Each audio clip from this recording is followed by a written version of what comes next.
up, everybody? Welcome to Team Swartz and the Recruiting Ain't Easy podcast.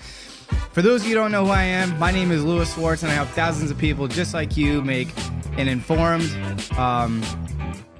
better decision throughout the joining process, get better prepared both mentally and physically for Army basic training, recruiting, and so much more. If that's what you're into, consider subscribing. The button somewhere down there. Hashtag I'm just saying, there's no contract, so you can unsubscribe at any time. That being said, quick little disclaimer. By day, I am a recruiter for the New York Army National Guard located in New York City, Harlem specifically, but this is my personal page, and I come on here to help you guys in all the above. All right, so this is a personal page and is not endorsed, sponsored, or supported by DoD, the United States Army, the Army National Guard, or any other government entity for that matter. So I appreciate you tuning in. Let me know if you're new here. Let me know what state you're tuning in from, and if you're one of my loyal Team Swartz squad members, let me know down below with the hashtag Team Swartz. Appreciate y'all. Much love. And I am sorry that I've been away for so long from live streams and stuff like that. Those of you that have been paying attention, I had a medical issue about 2 weeks ago from today, actually. And if you want to know more about that, I'll let you know. But I was rushed to emergency surgery, and obviously your boy survived. So I appreciate all the love and support I got from you guys that reached out, concerned, and all that good stuff. So I really, really do appreciate you guys and all the prayers and everything that I got. So without further ado, the way I work it is I go from the oldest comment, working my way up to the most recent, and comment like that. And every once in a while, when I get a super chat or whatever, I highlight them after delivering my previous point, and we go from there. And I already got a couple, so I'm gonna hop on here and help you guys out. So let me tap on this real quick. Appreciate you guys again. And all right, so we got Joshua Alston. Thank you so much. He's a brand new member. Appreciate you subscribing to the members only portion of YouTube.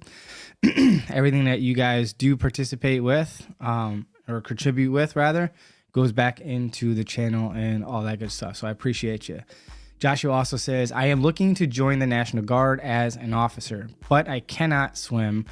What are the swimming requirements for Army Boot Camp and OCS? When it comes to Army basic training, there are no swim tests or mandatory swimming at all for Army basic training.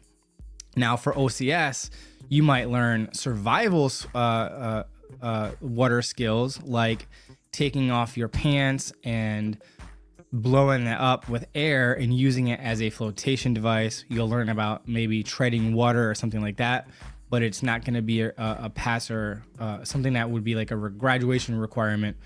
But they will teach you stuff like that in OCS if it's not wintertime or have access to a pool. But yeah, so hopefully you're good with that. And yeah, so you don't have to worry about that. It's not required. We got Darian Donaldson, thank you so much for helping out the channel. Apologies for the long question. No worries. This person says, unfortunately, I was diagnosed with cancer in high school, and as a result, I had my thyroid removed in August of 2022. I have been fully recovered from surgery for over 2 years ago and deemed low risk. Well, first of all, congratulations on beating cancer. That's the biggest thing. But you're gonna definitely require, oh, we got some more right here. This person also says, I have zero current dysfunction now. I understand that prescription medication is generally disqualifying, but I have seen mixed results when doing research. I messaged my local recruiter, but he didn't seem very interested in looking into this for me. Is there any possible way I can get a waiver, some sort, or be able to join? All right, so you have no thyroid at all, right? Is that correct? Is that what you're saying, Darian? Let me know in the chat box. And are you currently on medication? Okay.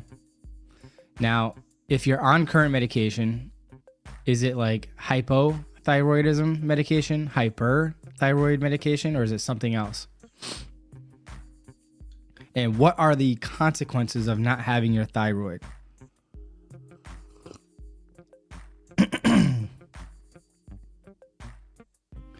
let me know in the chat box and I'll come back to you. And again, welcome to the channel and thank you for your contribution to the channel. We got Luis Rodriguez with the first hashtag Team Swartz of the evening. Appreciate you. Hope you are recovering well and doing well. Question. I got my results from the police department. I am number 36 on the hiring list this next hiring cycle. Hell yes, I'm talking about. Should I wait for them or enlist first? And would USADSA Act hold the job or because of officially hired and hiring process? So yeah, if we can get you enlisted prior to the academy, then we can definitely use the USADSA Act to delay your academy and do that when you come back. Or we can get you pre-qualified and what have you do the academy and then do the exception to policy to ship you out to basic training once you graduate from the police academy. All right. So I wouldn't worry about that too much. I got you no matter what. And thank you for your kind words and your prayers. Darian says, I am only taking levothyroxine to replace my thyroid hormone, which would be hypothyroid. Okay. So, Darian, if I was your recruiter, then what I would have you do and recommend to you before going to a new recruiter or the same recruiter is go and get a updated evaluation and follow-up to conduct blood work and any other testing or evaluations that you can do, preferably from that specialist,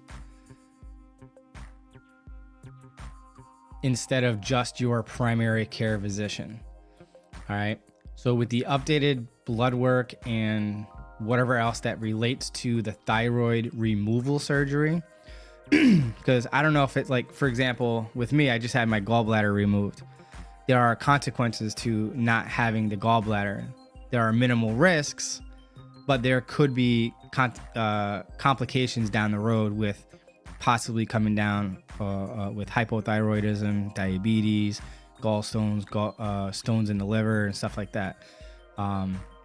So what are the long-term effects of not having your thyroid?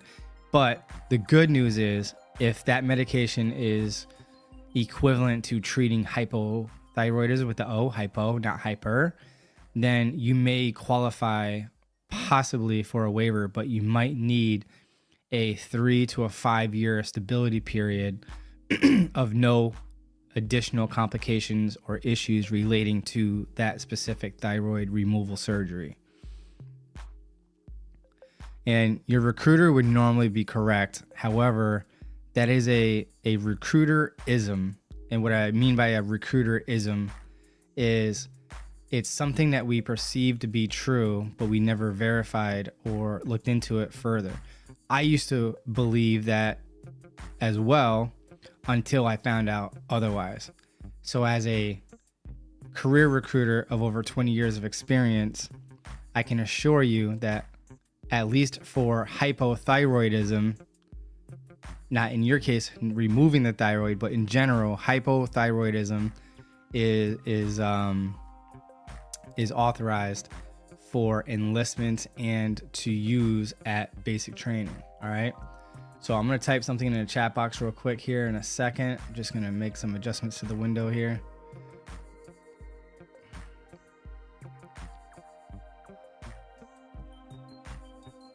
All right, so I'm going to type something in the chat box. Hang on. Hypo.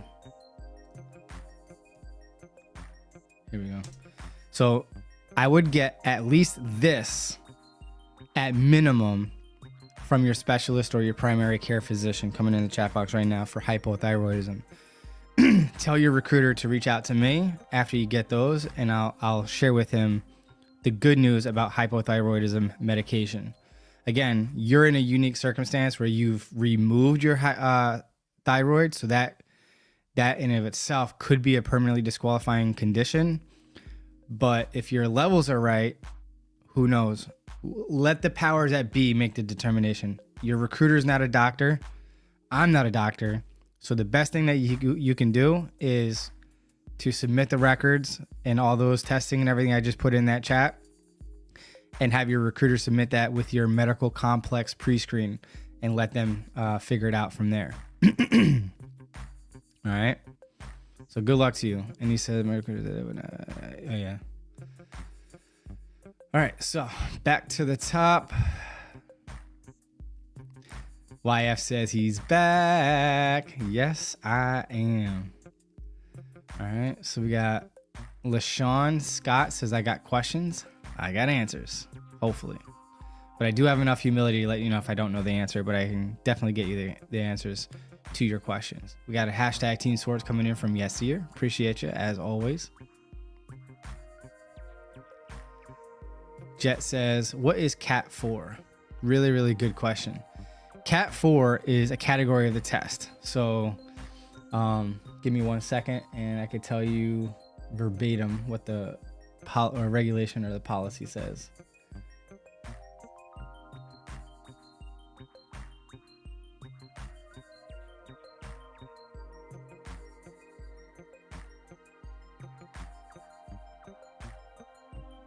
Actually, you know what? I'll show you on the screen. Give me a second. I'll do something even solid.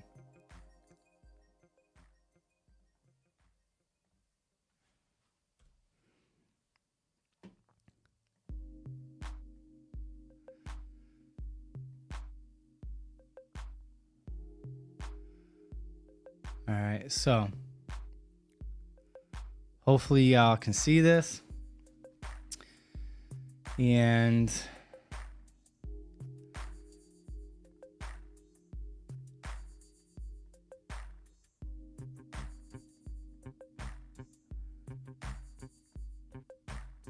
so test category, right? Cat 4 is this one right here, which is scoring between a 10 and a 30. All right. But we can't do anything with a 10. But from 16 forward, so 16 to 30 is what we would use as the Cat 4 option. And I'm going to post a video in the chat box right now for you. So Cat 4 is just a category of scoring between a 10 and a 30. All right. So if you want to watch a whole video dedicated to it, you're welcome, Darian. I appreciate you. And thank you so much for supporting the channel. Like I said, it means a lot. So Cat 4 is basically giving you the possible opportunity to enlist and join as is without having to go through a course to improve your score. So as long as you have line scores to qualify for a job, then you can continue on with your enlistment. It's kind of like an exception to policy or like a waiver, right? So hopefully that makes sense.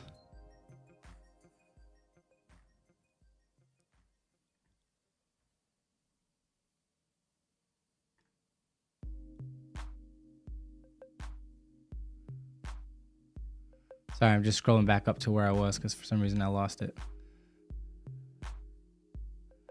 All right, so we got Gamer Dad says, got basic March 25th. Let's get it. Late enlistment crew. Hell yeah, get it. I'm excited for you. JR Creation says, hey, Sergeant, what's up, what's up? Says, thank you for everything and advice. I just graduated AIT. Hell yeah, that's what I'm talking about. Yay. Can you guys hear the sound effects? I don't know if you can. Appreciate you guys. Let me know in the chat box if you guys can hear the sound effects. But we got LaShawn Scott that says, I'm new from Atlanta. Outstanding. I was in Atlanta back in September. Not for a good reason. My mom passed away. But yeah, I was in Atlanta for like almost 2 weeks.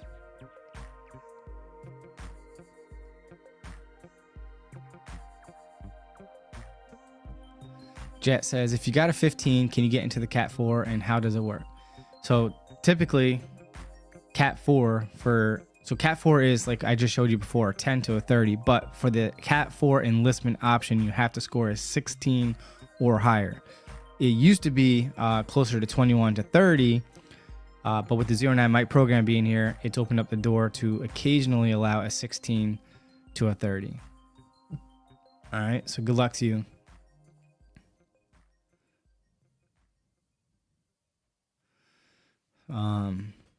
So yeah, check out that video.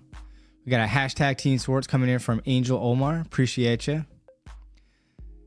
And JR Creations, I'm going to come back to you because I got a super chat coming in from Jaquan Rashawn. Appreciate you. Thank you so much. Says, I'm a big fan of the channel. Appreciate that. Thank you very much. I am currently waiting for a waiver to be picked up for review. How long does it typically take for them to pick it up and complete the review?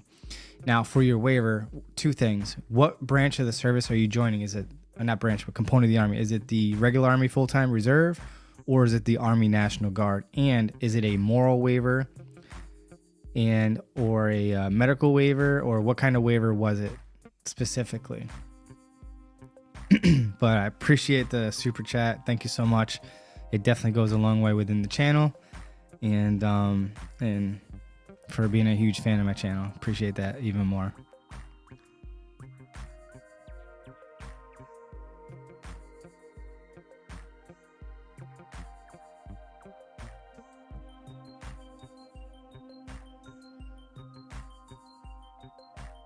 South Jersey Artisan said, what? He's alive. Alive and well, thank God. Thanks to Jesus, for sure. Moral waiver, active duty. All right, so did you hear from your recruiter if it was a DM/PM level waiver, like a big waiver, or just like a small minor waiver? Because DM/PMs could take several months to 6 months.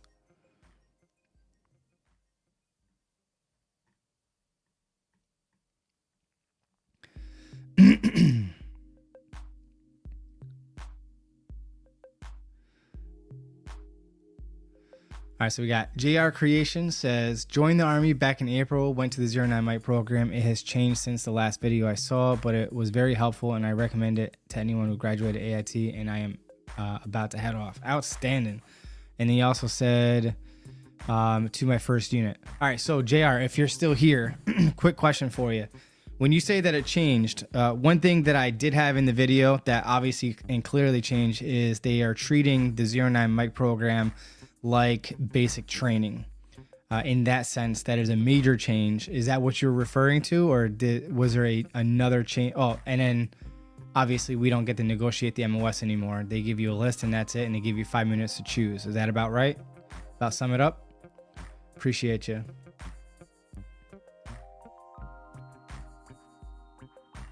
So Jake Wan says, at this time, regular waiver, no DMPD. Okay, so less than 3 months, I would say. Closer to like 45 to 60 days, 90 days max, if it's not a DMPM waiver. Moral waivers for active duty typically come back in less than 30 days most of the time. Jet says, what is the minimum score for Cat 4 and how does it work? Like I said earlier, 16 to 30, it varies. It depends on the needs of the Army at the time. So understand that Cat 4 is a possible option for you, but it's very rarely offered, and they dictate the rules and what they're expecting. So usually it's 21 to 30, but they can drop it down to a 16 to a 30. But with the 09 Mike program, they're not going to use it for 21 to 30. They'll use it for 16 to 20. But with that being said, you join as is, as long as your line scores qualify for an MOS, and sometimes they'll dictate which MOSs they're going to offer you for that option. So you cannot be picky or choosy when doing that. So beggars can't be choosers at that moment. And if you get it, don't like wait on it. It's based on a first come, first served basis, but go watch the video. I'll post it in the chat box because for some reason a lot of people are asking about it. But that's the Cat 4 option right there in that video. Now, update to that video. In the video, I was only talking about 21 to 30 because, like I said, historically, it was very rarely used, and this was before Cat 4 or before the 09 Mike program. But for Cat 4 option, they can lower it down to a 16. It's not just capped off at 21 to 30. So 16 is the lowest that will go in the Army for Cat 4, and that's Army-wide. Active duty is not using those right now. It seems to be just a guard at the moment as slots are available. And last time I checked, we don't have any available slots.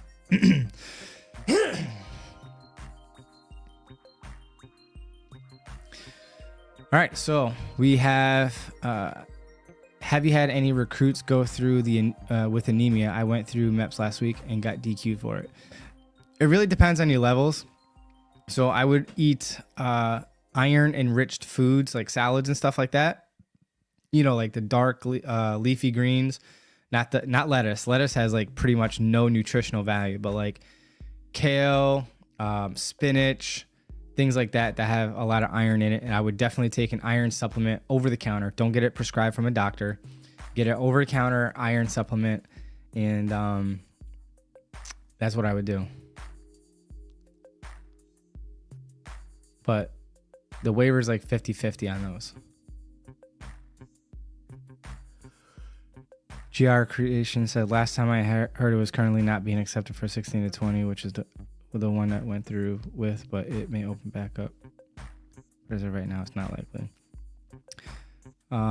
Yeah, so for 09 Mike, for active duty only, and then it was like, wasn't available for Army Reserve at one point, but yeah, I guess they did not have a good turnover for 16 to 20 in the 09 Mike program, so that's why they suspended it and not likely coming back. I don't believe it would come back, but that's just my 2 cents.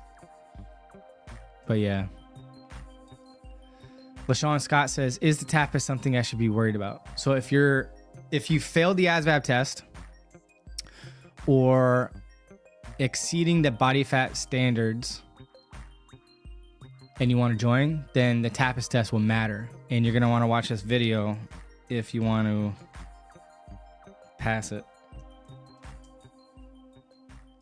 Coming into the chat box. But basically, the meat and potatoes of the video is to, when doing the TAPAS test and you're reading the 2 statements that they give you that are totally and utterly and royally effed up, you want to choose the you want to choose the proactive statement over the reactive statement. So proactive meaning that you're taking the initiative and you're deciding for yourself to execute or to take action. Whereas reactive is you're relying on somebody else to motivate you, guide you, or tell you to do something. And the video will go into detail what I'm talking about, along with some examples. So definitely go check that out. So if you do have to pass it, then that's the video. Hashtag Team SWARTZ coming in from JR Creations. Appreciate that. Another one from Egypt. It says, how's it going? Going well. Much better now, thank God. Recently did 2 of the workouts for the at-home ACFT, the push-ups and plank, and I get 60 points for both. I downloaded the scores from the Army website. Hell yeah. Good stuff. Get it.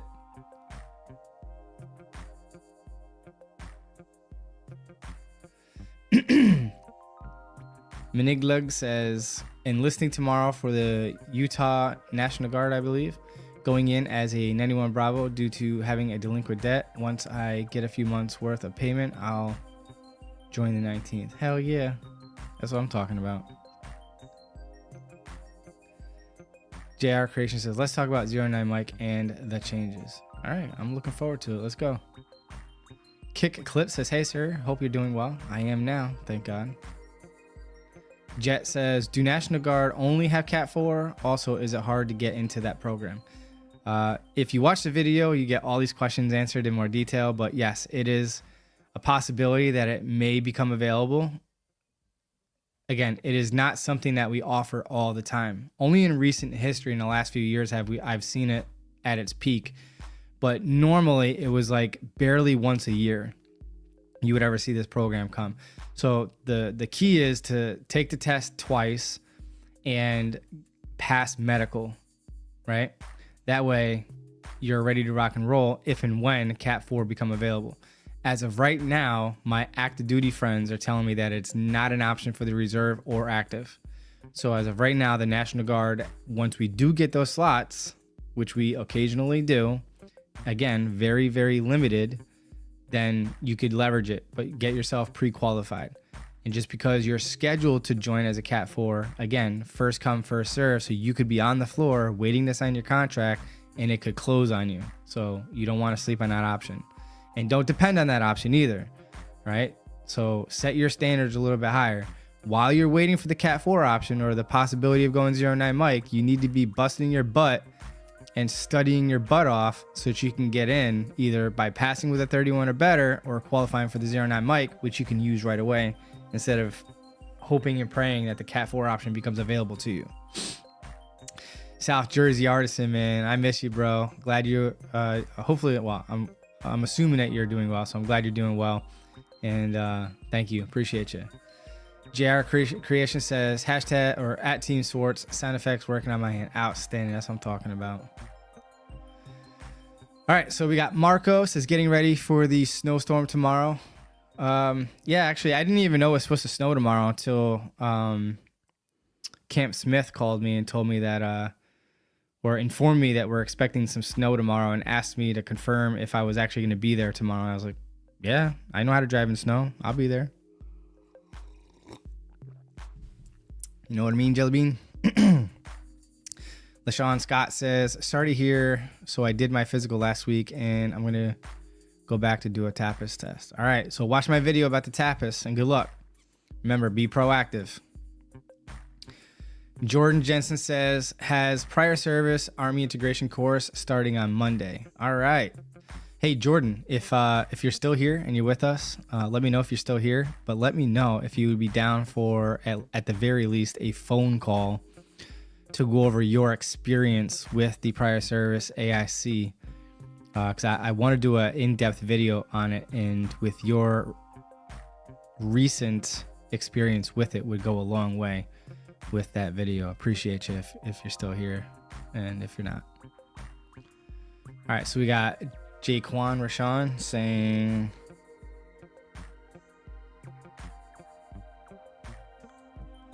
moral waiver acted. Oh yeah, we already talked about that. Austin Winters says, what's up, man? Long time no see. Yeah, man. I took some time off because of the holidays, and then we had our annual conference for the recruiting command, and then I was dealing with the worst, and I mean the absolutely worst soldier care issue for like at least half a month. Since like December 20th, I had to deal with this individual soldier and their issues. Can't go into details because I'm trying to remain a true professional, but my God, was my patience tested. I passed because I didn't break character, but man, this person really pushed my buttons, taking my kindness for weakness. But this person will know someday, not through me, but this person will learn about the Army real quick. That's all I'm saying. And then I was rushed into surgery about 2 weeks ago. Could have died, but I didn't. Clearly, because I'm here. You know what I mean? But with that being said, this person says, what happens if you go to MEPS and you pop positive on the drug test? Marijuana, what happens next? You are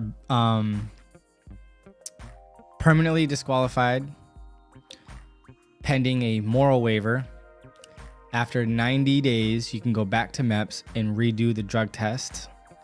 If you pop hot on that one, you're a permanent no-go for life. Do not pass go. Do not collect $200. But if after 90 days and you go back and you test negative, you can get the moral waiver and you can join as is with the moral waiver.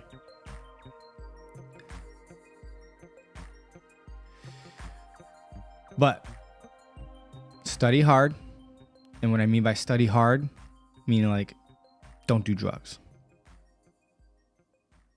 Just don't. MD Jabi Ula says, Army National Guard or Army Reserve? Which one's giving more benefits? The benefits are the same. Bonuses might be different, but benefits are the same. Minus, actually, no. What am I talking about? Oh my gosh. Woo, I had a bald moment, equivalent to a blonde moment. All right, so this is what I'm talking about.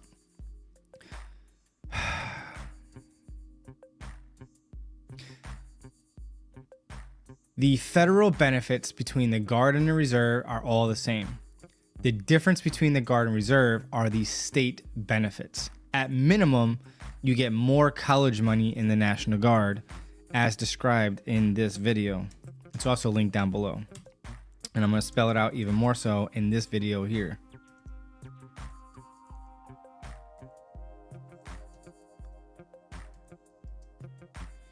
But you could get up to 100% tuition assistance up to a certain degree from your state, however it works. But there's a link in the video that will show you the summary of your individual state's education benefits.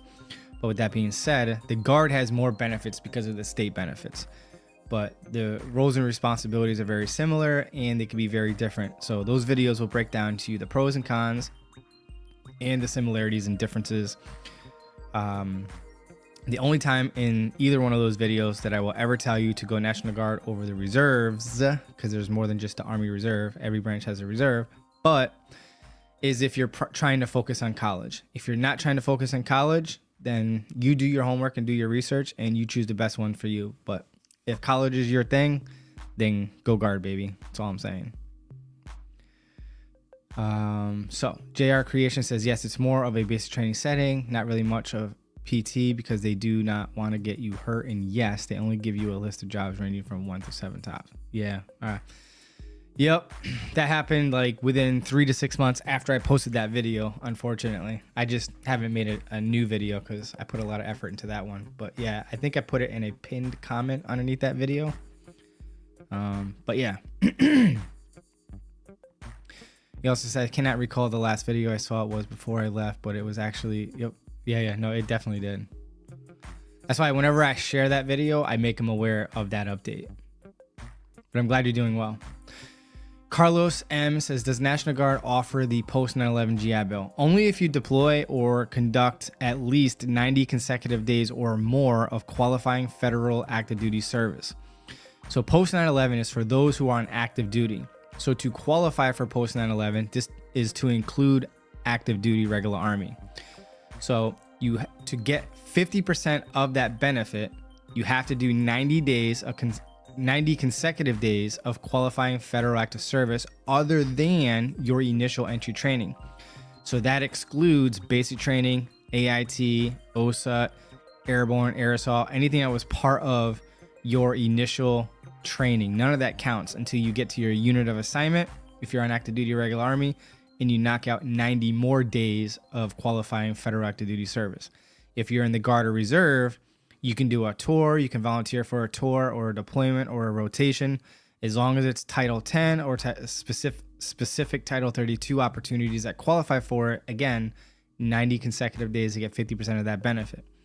And to get 100% of that benefit, you have to do 3 years in all.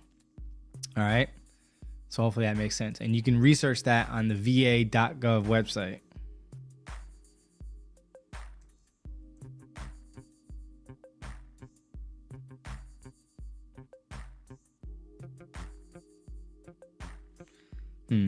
I should do something about that. I think this is the link for va.gov. If it's not va.gov, it's va.mil, short for military. JR Creations says, last time I heard it was currently not being accepted. It's true, it's not, which is one I threw in with, but may open back up. But as of right now, not likely. So JR Creations, if you're here, let me know in the chat box if you're here, because I have a follow-up question for you about your experience for the 16 to 20 in the 09 Mike program. Please be here. Please be here, because I want to ask you questions. Yes, he's here. All right, so JR, real quick. For the 16 to 20, I'm not sure if you would know the percentages or the numbers, but roughly off the top of your head, of the ones who scored and went through the program between 16 to 20, what was the percentage or the roundabout number of those who actually successfully scored a 31 or better on their retest and moved on with training? Or did they get the waiver and continue on as a Cat 4? Let me know. Was it like half of you? It doesn't have to be exact number, because I doubt you would know the exact number, but like based on your observation, was like half of you, some of you, a lot of you, all of you? Like, if you know that, let me know. Jet also says, one last thing. I go to retest and just say I get a 16 and came to you, are you able to put me in Cat 4? I'm sorry for all the questions. No, don't be sorry. That's why I'm here. Just pay attention. That's all. So you're not asking the same question over and over again. Or maybe this is your first time here and you don't know I work my oldest to the latest. But with that being said, yes, if you had a 16 and you have qualifying line scores, I would make sure that you knock out the medical. And if and when the Cat 4 option was open, I would slam you in there immediately as fast as I could. I put one in last year. Red LS Rocket says, how's prior service Army basic training? I'm prior service Army at Air Force Tech School. Air Force instructor is going through the Army prior service basic training to do walks. So Red LS Rocket, let me know if you're still here and answer this question for me. Are they going to go through the Army's AIC, Army integration course, or are they going through basic training as a prior service member? Let me know. And JR said, I was in there for 3 cycles. I only met 5 people who got under a 20. I was the only one who passed. Other than that, I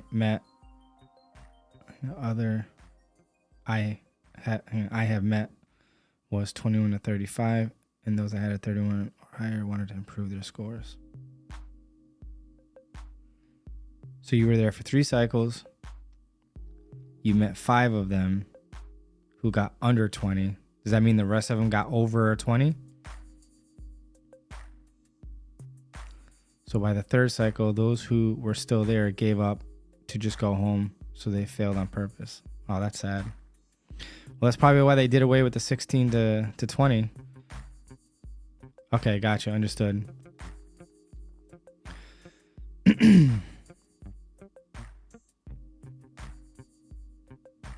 Now, how were the drill sergeants there? Were they supportive or were they kind of like savages, for a lack of a better phrase?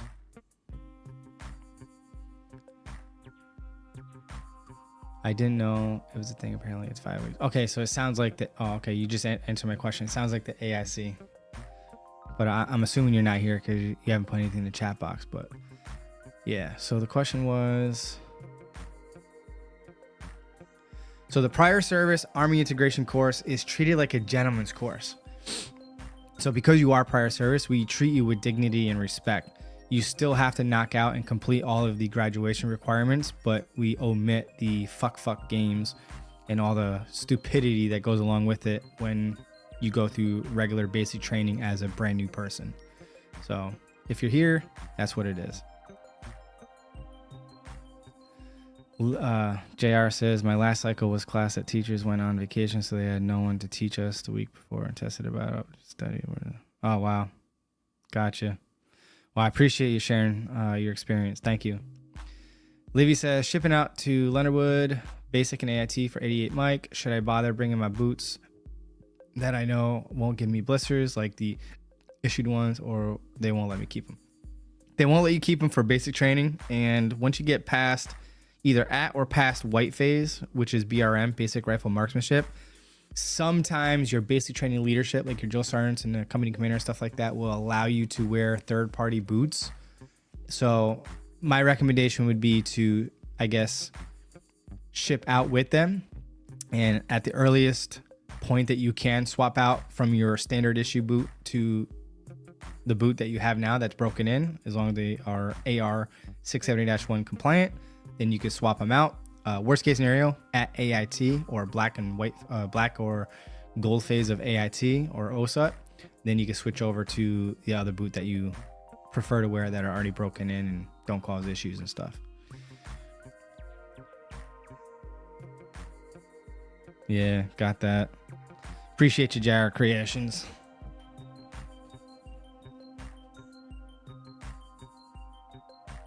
JR says, I have thought about making a video on my experience, but not sure if I should. Yeah, man, I think you should totally do it because people want to know your thoughts and your experience. I know I would be interested in watching it. And if you do, let me know. Send me the link. DM me on Instagram.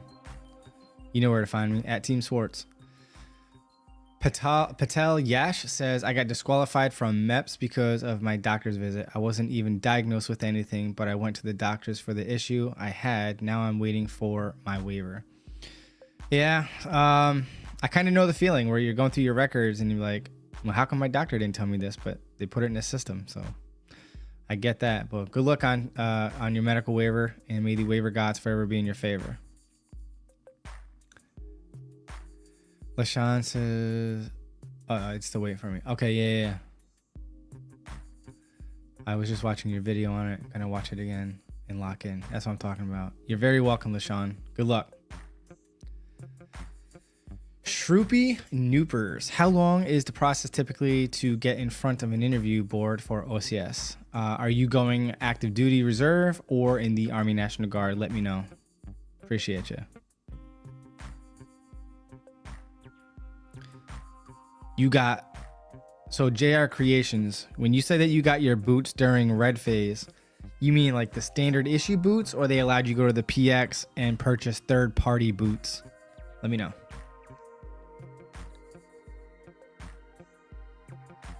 So with Shroopy Noopers, when it's active duty, I believe they have a board once a month or every other month. If you're going National Guard, then well, for us, it's on demand. So we just call up our OSM, Officer Strength Manager, and we just coordinate either a face-to-face meeting or over the phone. And they do the meeting that way, like FaceTime or something like that. Shroopy Nooper said, trying to go active will need medical waivers still. All right, good stuff. Active duty is an excellent choice. But good luck on your medical waivers. Livy says, can I take anti-allergens like over-the-counter and basic? No. Or can I get them prescribed? Will they give it to me there? I get really sick during cold season, I'm assuming. No. So you'll go on sick call if you need allergy medicine. Like when you say allergy medicine, do you mean like seasonal allergies? But what do you mean by allergy? Or yeah, what do you need that medication for specifically? Let me know in the chat box. You're welcome, Shroopy Noopers. But yeah, you can't bring anything with you. It's going to be considered contraband. And I don't want you to go and get a prescription for it prior to leaving, because that's going to open up a can of worms and possibly cancel your ship date and wait for you to get all cleared from your doctor. So don't do that to yourself. All right. If you need allergy medicine while you're there, you can go on sick call and get like whatever they prescribe to you. Orlando, can ICE deport soldiers currently in the Guard? No, they will not deport soldiers while in the Guard. Now, I've read an article or two over the years of like soldiers that were deported for whatever reason. I don't remember or recall the details, but in general, ICE will not touch people that are currently serving in the United States military. All right. So, and to add to that,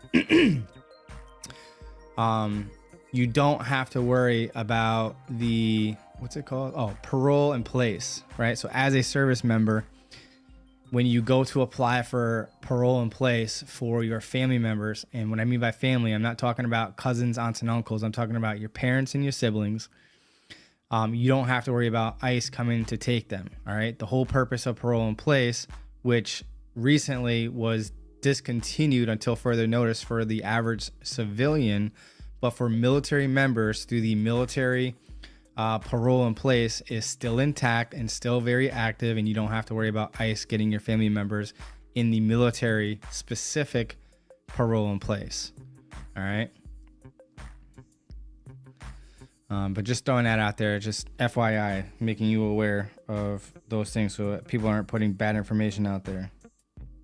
Because I'll tell you what, if ICE were to ever start picking up soldiers, family members who are using the parole in place, I'm telling you what, we will lose a lot of soldiers in the United States military, because it would be it would hurt recruiting, obviously put a bad taste in soldiers' mouths.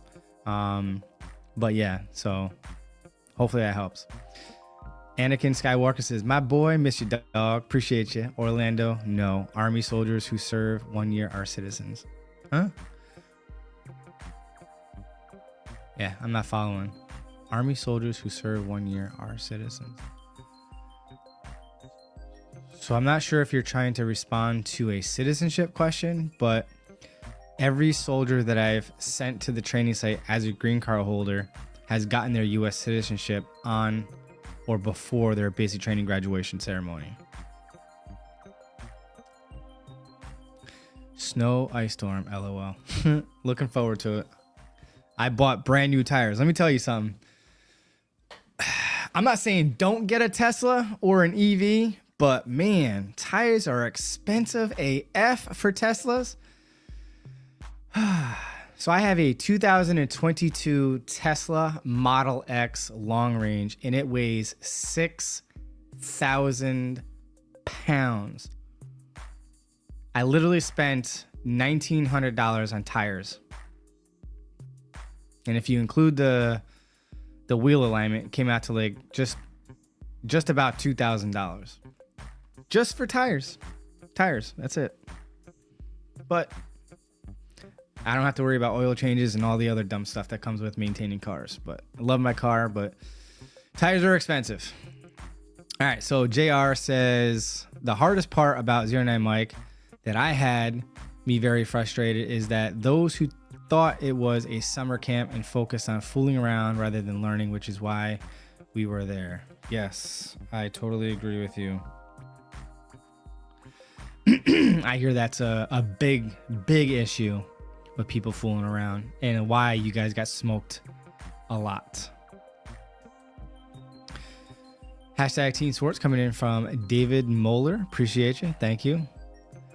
I was answering that you can serve in the military and become a citizen and I just won't deport you. Oh yeah. Okay. Okay. Now it makes sense. Appreciate you. Thank you. JR also says, which ended up with us being yanked from the classroom learning. And oh yeah. Oh, see, exactly what I was just talking about. Jet says, I feel like the Cat 4 is better than 09 Mike because you don't have to take the ASVAB again if it's available to you.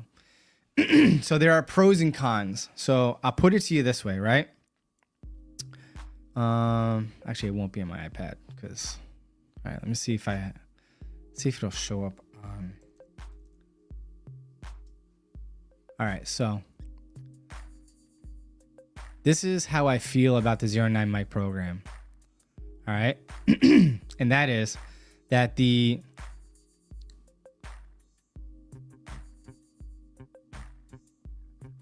oh wow, it put everything backwards. Too bad I can't delete those. All right, so essentially what I'm trying to say is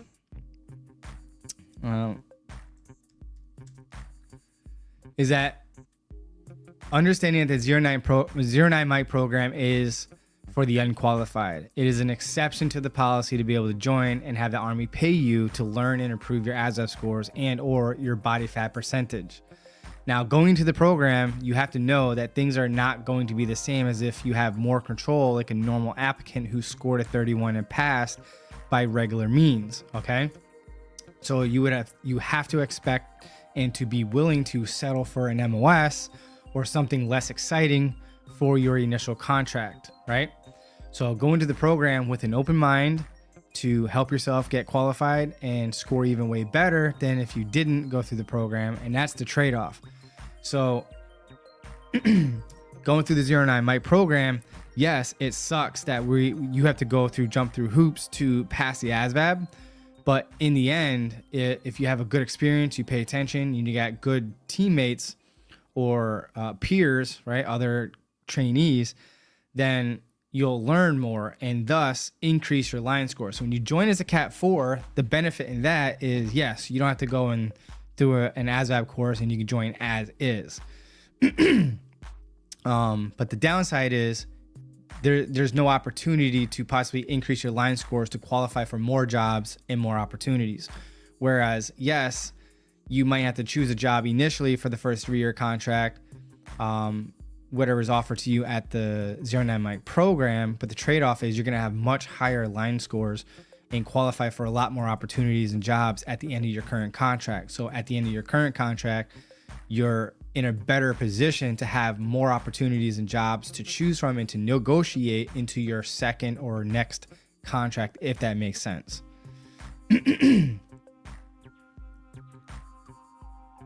But I see your point though. David Moeller says, thank you for your help. Your videos it helped me through basic. That's what I'm talking about. Appreciate you. Thank you so much. Patal says, if my waiver is denied, then am I able to join the Army ever? I don't remember what your waiver is for. Could you remind me?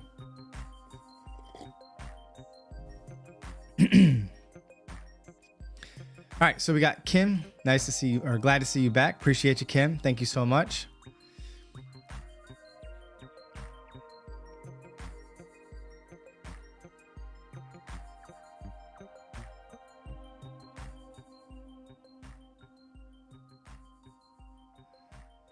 Marsh NW says, will an educational diagnosis of autism affect enlistment?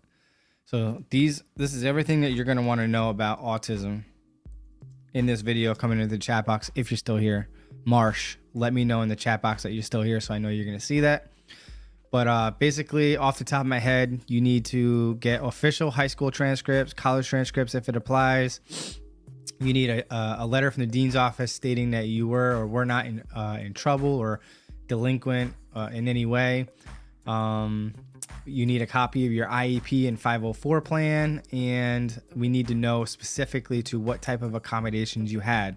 Was it something as simple as just a little bit of extra time on the test, or like a quiet testing area, or did you have something a little bit more elaborate, like small classroom group sessions with them reading the questions out loud to you, extra time, like all the extra accommodations? Was it very minimal or was it more complex? But watch the video, it will make more sense and break things down for you. But good luck to you. All right, so we got Troy Mayer says, can a waiver be issued for tree nut allergy? It depends. So basically what you would need is an updated allergy test, and you're going to need a letter from the doctor to specify how severe is this waiver. Like, is it something that's mild and you just break out in hives, or is it something that like you're going to have to take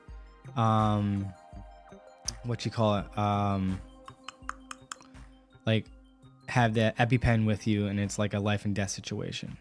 Then that would definitely get permanently disqualified, no waiver authorized. So it really depends at how severe your diagnosis is.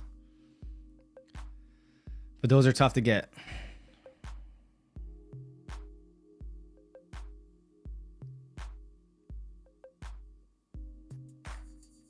So JR Creations, yeah. So if you're going active duty, then it's a 4-year contract. Yeah, that makes sense. Active duty minimum is probably 4 years, but for National Guard it's 3 years. Reserve is 6 years, believe it or not. Ben Brand says, hey bro, still think about joining. I think he meant joining after I help my mom and she wants me to be an engineer. Ben, are you one of my applicants or something, or are you just saying that in general?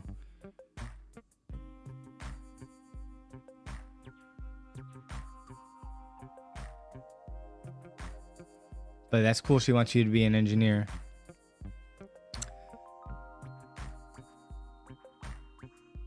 Ben also says, when I go to the National Guard, can I still help my mom? When you say help your mom, can you define that, break that down for me? I'm not sure what you mean by help your mom with any branch of service that you're joining. JR, I'm going to come back to you because I got a super chat coming in from Luis Rodriguez. Uno momento, por favor. So thank you so much, Luis. Appreciate you. As we spoke about before about the ACD when I was 20 years old, since I passed a federal background check for the police department, as far as I know, do you think I can proceed with 31 Bravo? Well, it'll definitely help you. And listen, I'm willing to put it on there. And if the interviewer says no, like you're a no-go at the station, then you'll have to choose something else. But yeah, I'm willing to try.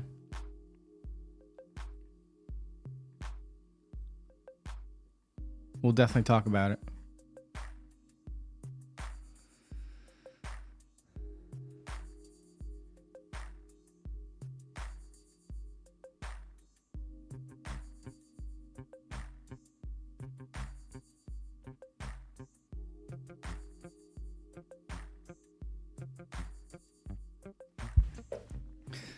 All right, so back up to JR Creations. I was there for 3 cycles. I only met 5 people who, oh yeah, we talked about that.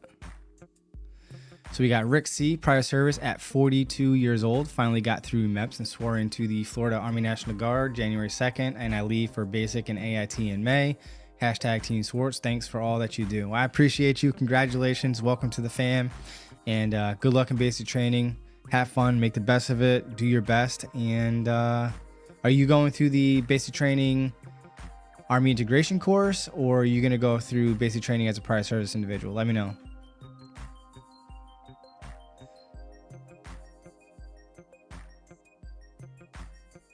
Ben also says, do I still... I already asked you what you mean by helping your mom. Last cycle, my class, the teachers... Oh yeah, we already talked about that. Egypt, appreciate you. I know you're probably going by now, but much love. Thank you for stopping by. Got my own boots during red phase. Talked about that. Kim G says, my son went to MEPS today and may need to have a may need to a waiver for his blood pressure because it was high when they did it there. Is that an easy waiver to get? So yeah, normally, I mean, it flip-flops to 2 days, 3 days, but usually at minimum, you'll need 2 days of 2 to 3 readings over a period of time. And as long as that checks out, then the waiver is an easy slam dunk waiver. Sometimes, you know, people get the white coat syndrome while they're there. They're super nervous and their blood pressure is a little bit high, or maybe they had caffeine that morning with coffee, or maybe too much sugar, things of that nature. But yeah, he should be fine. Those are usually approved as long as they have good readings.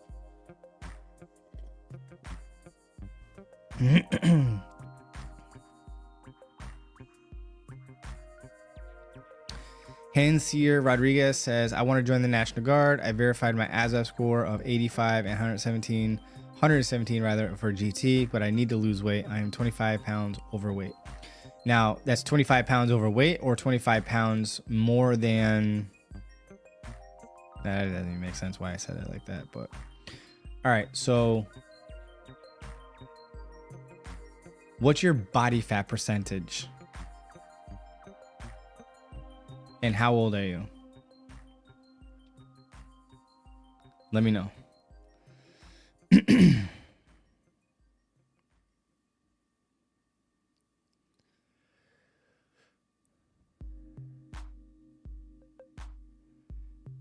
Jared, go back.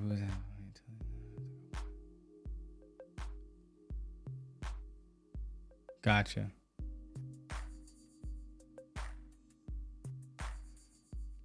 Ben Brand says, when I go to the National Guard, something about helping his mom. I just want to know. I will keep watching the videos. What I do need to bring and not bring. Gotcha. Well, it sounds like you left, but let me know what you mean by helping your mom. I need clarification on that before I can give you any more insights on that. Appreciate you. Livy says, I mean, just like my nose gets completely clogged and lose my voice, but nothing bad like that.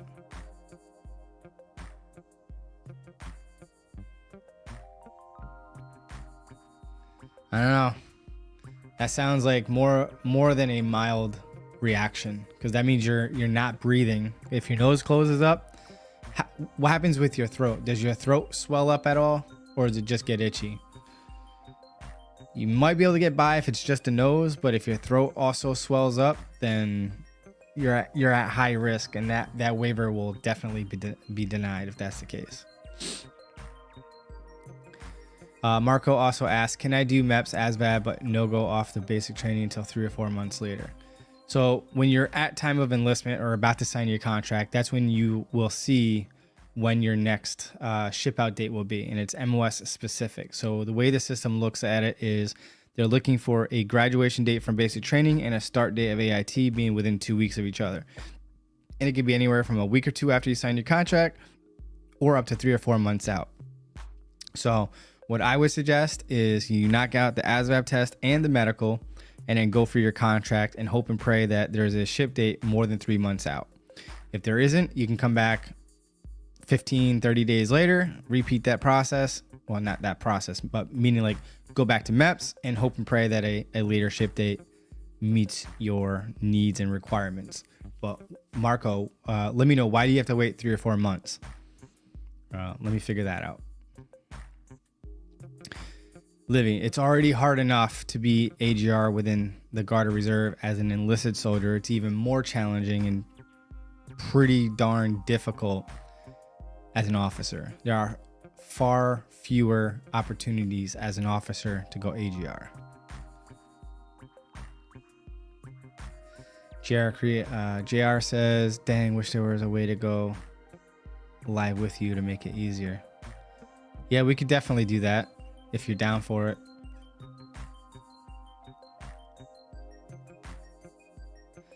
David won't let me send a super chat. All right, well, you don't have to give me a super chat. In fact, I would rather you share one of your favorite videos. So if you have a video that you have on my channel that you liked a lot, if you don't mind sharing it on your social, that would be phenomenal and would mean more to me than your super chat, honestly. But I appreciate the thought and the attempt. Thank you. Anakin says, hang on. I'll come back to you, Anakin. Because I got a super chat from somebody. Thank you so much, Fit and Focused family. I appreciate the super chat. Thank you so much for supporting the channel. It goes a really long way. I invested back into the channel. One of these days, I'll have to give you like a tour of everything that I used the money for in the channel. But with that being said, this person says, also when taking an official ASVAB at MEPS, it only 3 times ever that what is in the minimum maximum time between taking it again.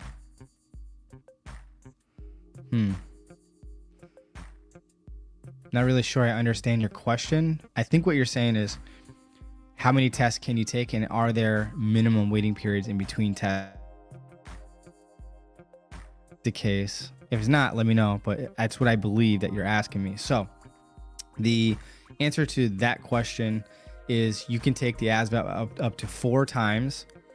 And after the first test, you have to wait 30 days to take the second test. After the second test, you got to wait again another 30 days before you can take the third test. After the third test, then you got to wait 6 months. After 6 months, you could take your 4th and final attempt. If you fail that for whatever reason, then you got to wait 12 months or until after the 2-year anniversary of when you initially took your first ASVAB test. So after the 2-year passes, then it resets and you get 4 new attempts with the same minimum waiting periods in between. So hopefully that makes sense to you. And good luck to you.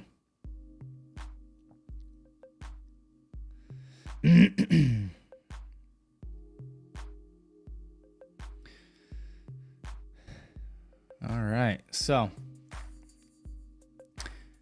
Anakin, I was answering that you can serve in the military and become a citizen and ISO. Yes, that's true. That is a fact.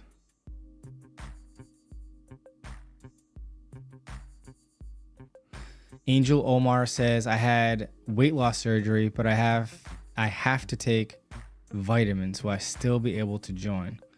Angel Omar, when you say that you had weight loss surgery, what was that specifically? What does that look like? Like weight loss surgery? Was that like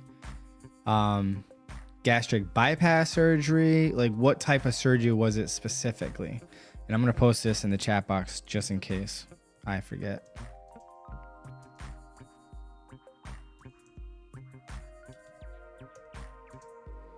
If it was gastric bypass, read that real quick. But with that being said, if you're taking over-the-counter medicine or over-the-counter vitamins on your own accord, then that's fine. If it's prescribed to you, you're opening up a can of worms and probably going to more than likely get DQ'd, disqualified by the MEPS CMO or the Chief Medical Officer at MEPS. Hanseer says, does having a low college GPA impact your eligibility for OCS? For the Army National Guard, no. For regular Army and Reserve, yes. They're very competitive. JR also says, I believe the 09 Mike 2 is you have a contract. Okay, yeah, we talked about that. David Muller also says, sorry for the multiples. The chat was acting up. Oh, yeah, no worries. Marsh says, just had an extra time on a test and stayed in a quiet room. I also did not have a medical diagnosis. All right, so you should be fine then. So if you didn't have a medical diagnosis, how would MEPS know then? Does your official high school transcript state that you had an IEP 504 plan? If they don't, what are we talking about here? You know what I'm saying? Read between the lines. Just saying. If it's not medically diagnosed from a doctor and it's not reflecting on your school records, what are we talking about? What you talking about, Willis? Joe Nieves says, how can a 37-year-old join as an active duty? Is it possible? Yes, with a age waiver, you'll be fine. 37 years old is an easy slam dunk age waiver. JR Creation says, yes, Joe, I had 5 in basic training cycle and they were above the age of 37 to 42. And yes, it is very possible. Yes, absolutely. Alex Jorge says, can I ever get a top security clearance in the Army if I got a waiver for smoking? Smoking what? Cigarettes? Or are you talking about like smoking weed? Maybe in the future. So when it comes to stuff like this, right? You're not obviously going to get a top secret clearance up front because we don't know you from a hole in the wall. But with that being said, think of security clearances and joining the military and having something in your past that makes you look bad. In your example, like smoking marijuana or whatever. So think of joining the military like credit. So when you first join, not first join, but when you first start out with credit, because you don't have credit history, you have a bad credit score. Over time, when you make your monthly payments on time or early or pay off your debts in a timely fashion, you begin to have a positive credit history. So when you're joining the military, a top secret clearance might not be an opportunity for you because of you smoking in the past. So you have to show them or prove to them that you're a good person of good moral character and that maybe you just made a mistake or it was legal in your state or whatever the case may be. But with that being said, we understand that when you're first joining, any reference, character reference that you give us is obviously not going to say anything bad about you. So we're not going to trust your character references. They mean jack shh. You know what I'm saying?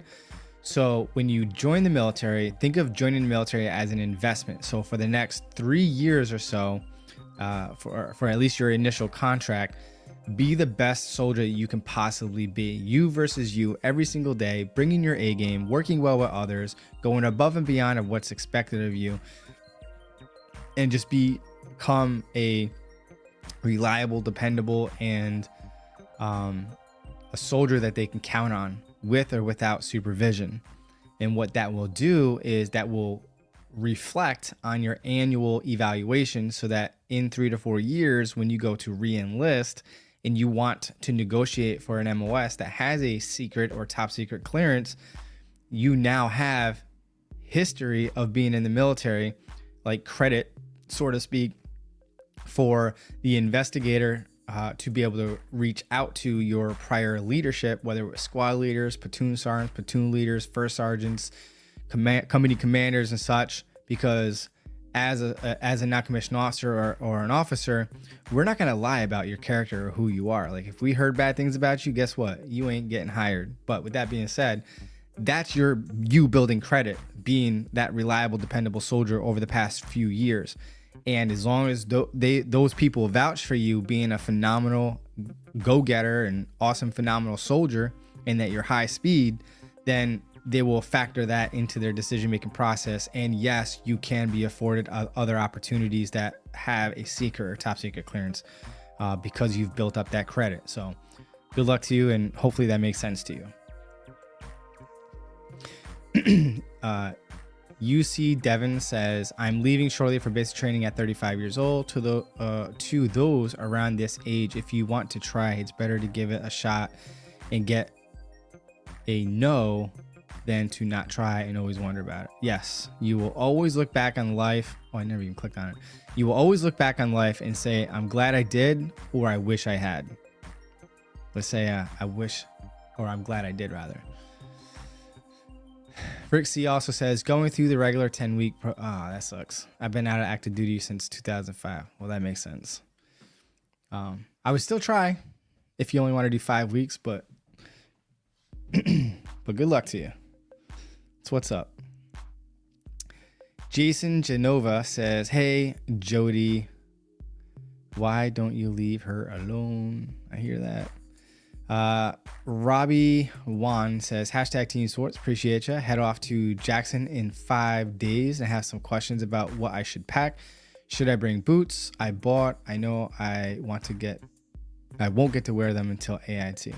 Yes, if you have a pair of boots and you break them in prior to leaving, I definitely highly recommend that you bring them, because you will be able to use them for AIT, or you can follow the tips in my video, which I'm about to post in the chat box for you, is to pre-pack a box with your tablet or iPad, maybe a laptop, and a set of clothes or two. Basically pre-packing a kind of like an AIT care package to be sent to you when you get to AIT.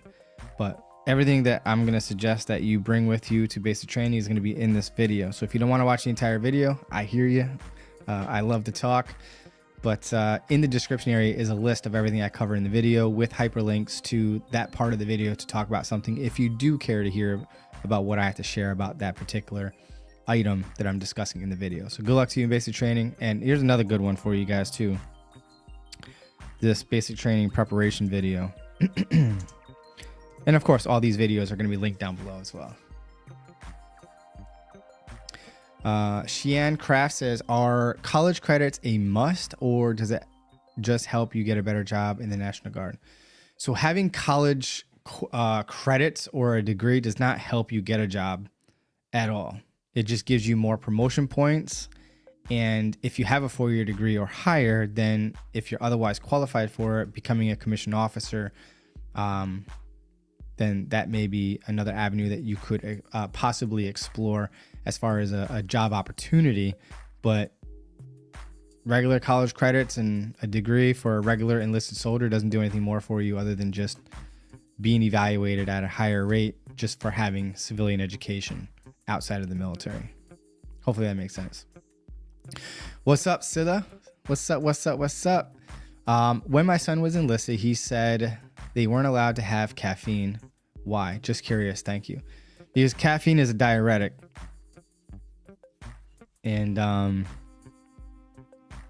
because the only caffeine that they would be able to get would be like energy drinks and coffee, and it's a diuretic and it would dehydrate you. We want you to be hydrated, so that's why you drink water and Powerade all throughout training, and milk for breakfast. Joe Nieves says, I was told no active duty at my age, only reserve. How old are you, Joe? I'm just curious. I don't know why they wouldn't allow you to go full-time active duty at. I call their capping on that. They're capping, man. They're capping, yo. Straight capping. How old are you, Joe? Let me know. JR, hit me up on my DMs on Instagram at Team Swartz.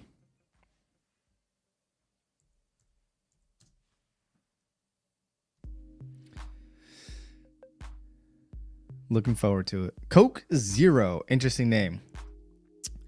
Enlist to the U.S. Army under the MOS like 17 Charlie or 17 Delta through a signed contract.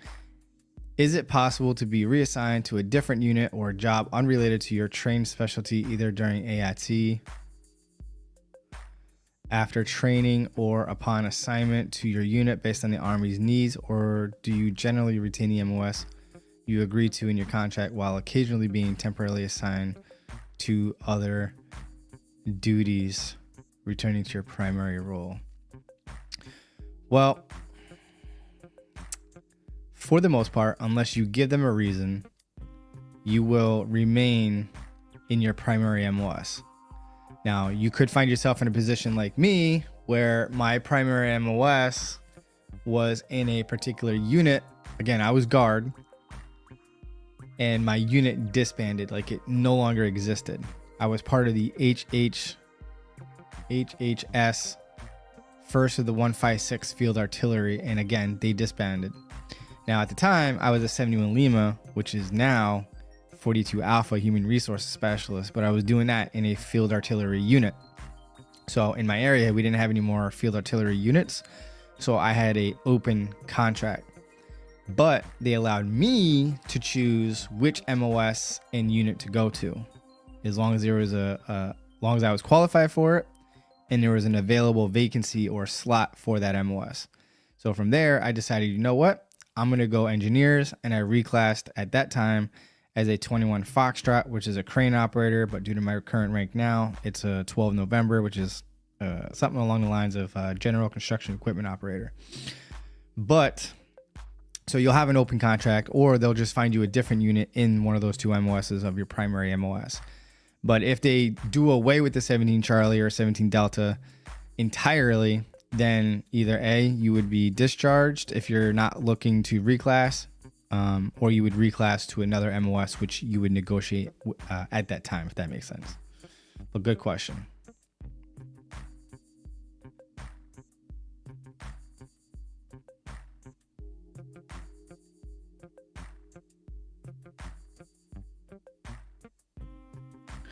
Jordan says, do you have to pass height and weight on ship day?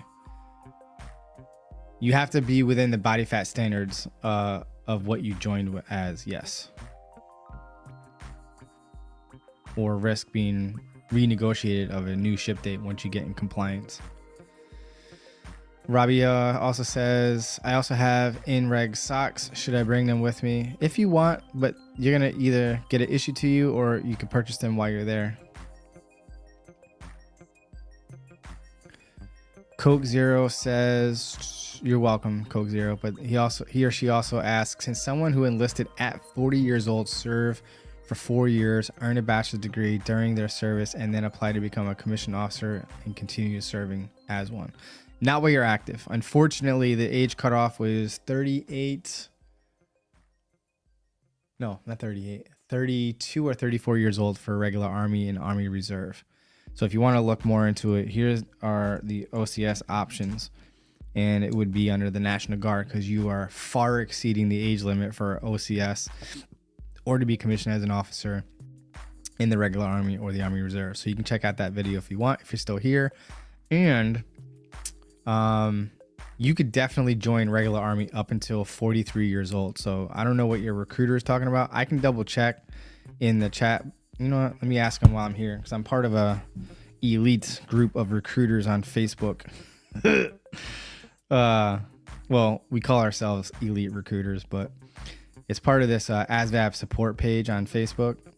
And we created our own chat room, I guess. Chat, whatever. You know what I'm saying. Active duty recruiters. What's the max age limit for age waivers for going active duty? I'm on.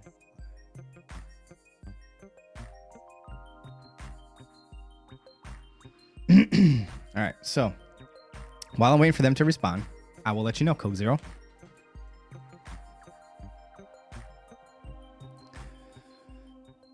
They're already responding. Hold on. Hold your britches. Hold your britches.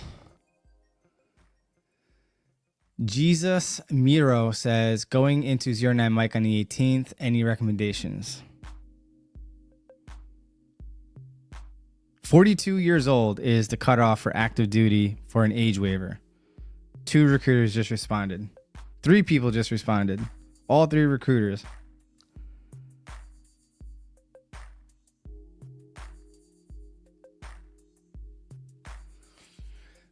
So, what would I recommend for 09 Mike? I want you to go into the 09 Mike program with the understanding that you are an unqualified candidate with the intent of us paying you to learn enough to pass the ASVAB like a normal applicant and move on with your training. Go in there with an open mind, with a growth mindset, positive, put forth real effort with focus, and study to do your best to increase your overall scores in every way possible.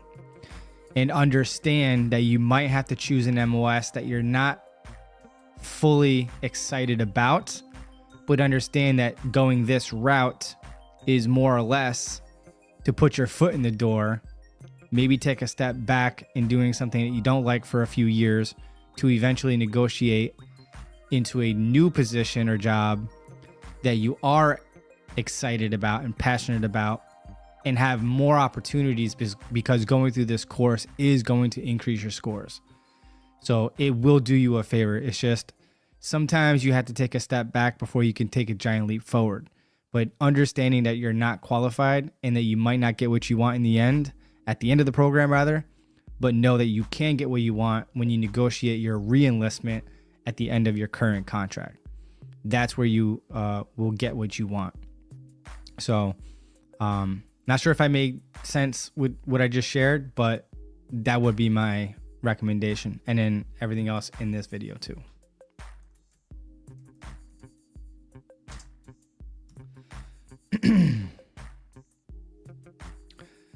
So, Wes says, thank you for all the information and videos. Appreciate you appreciating me. What's some reasons you might advise someone to go into the reserve over the guard? One thing would be that if you're because again, this is, so I'm not you, you're not me. Without knowing your needs, wants, and desires and your unique circumstances. Again, my opinion is like an asshole and everyone seems to have an opinion, right? So my 2 cents on the matter would be, because like, all right, so understand that whatever I'm going to share with you would be based on my value system and what I'm motivated about, right? So for me, I think that the reserve could be a really, really good option for you to be able to choose an MOS of choice that may not be in my immediate area. So for example, let's say I'm in New York City like I am, right? And let's say I want to be an X-ray technician or something crazy, right? And it's not in my area. At least in my state, to get to that type of a medical unit for an initial contract, I wouldn't be able to get authorization or permission to get to that unit. But if I was reserve, I could be positioned anywhere in the country because we're federal, right? So that could be a possible pro for an individual. So let's say, for example, I really want to be a fireman at 12 mic, but New York doesn't have any. But if I want to be a 12 mic, let's say in Texas, and I was a reservist, they could station me in Texas, and it would be my responsibility to get back and forth to that unit to conduct my, well, reservists call it battle assemblies because that's what the regulation says, but in the Guard, we just refer to them as Joe Weekend. But, and then you just have to hope and pray that you get up to $500 to cover the costs to go back and forth, and whatever the government rate at that time for the hotel, if they don't have like a place for you to stay at the unit for your Joe Weekend. But again, there's a lot that goes into it, but that could be a big pro that could prove to be something that would be better than the Guard in that aspect. But again, if you have like a family, a real job with more responsibility, that extra day and a half or more of travel time going back and forth could really put even more of a dent on your civilian employer and add more resistance and frustration on your end traveling back and forth to that unit. So again, there's pros and cons to everything, but So I would say like having the ability to go anywhere you want nationally if the reserve allows you to. Same thing for promotional purposes. That could be a perk too. Sometimes you don't get a choice. They reassign you to another state. It could be like Wichita, Kansas, and you'd be like, I don't want to go there. Well, based on the needs of the Army. So it works both ways in the reserve. So other than that, I mean, it's pretty much the same. So most of the medical assets are in the reserve. All of the combat opportunities are in the Guard, minus military police in the reserve. And yes, some smart butt will be in here telling me, well, there's one single infantry unit for the Army Reserve in the state of Washington. Yeah, you may be right, but you're still wrong. So anywho, but yeah, that's like the main thing I could think of off the top of my head without giving it more careful consideration. Angel Omar says gastric bypass, everything is over the counter, but I have to take B12 shoot every 3 months. That might be an issue. That'll definitely be a waiver for sure. You might get that approved. I don't know. But you did see my response to gastric bypass, right? And what's allowed and what's not.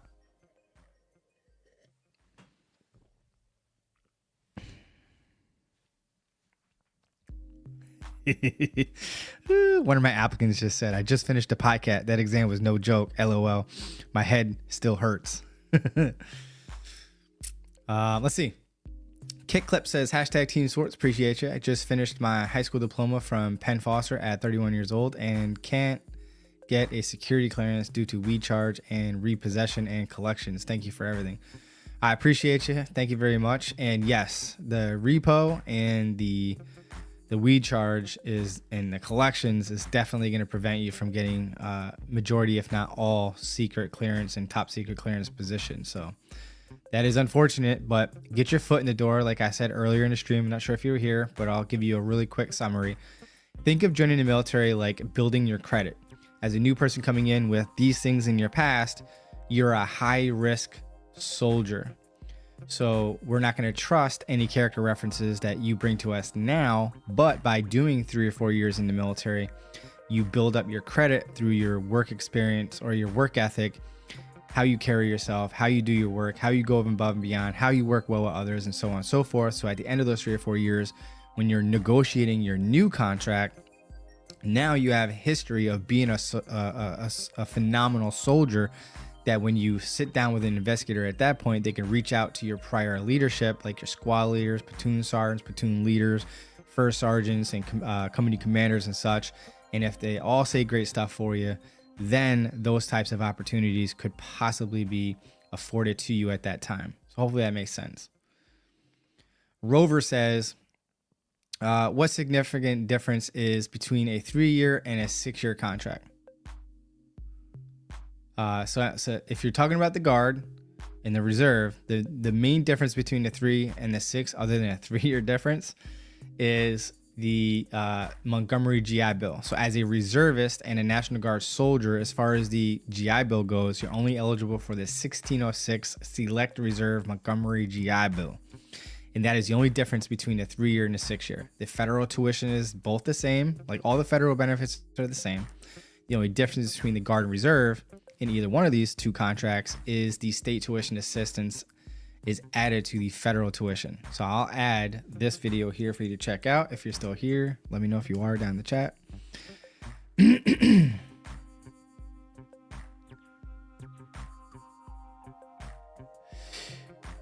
Robbie says, I appreciate you and all the videos have helped me immensely through this whole process. Well, I appreciate you. Thank you. And Joe Nieves, 37 years old. I forgot what that was about.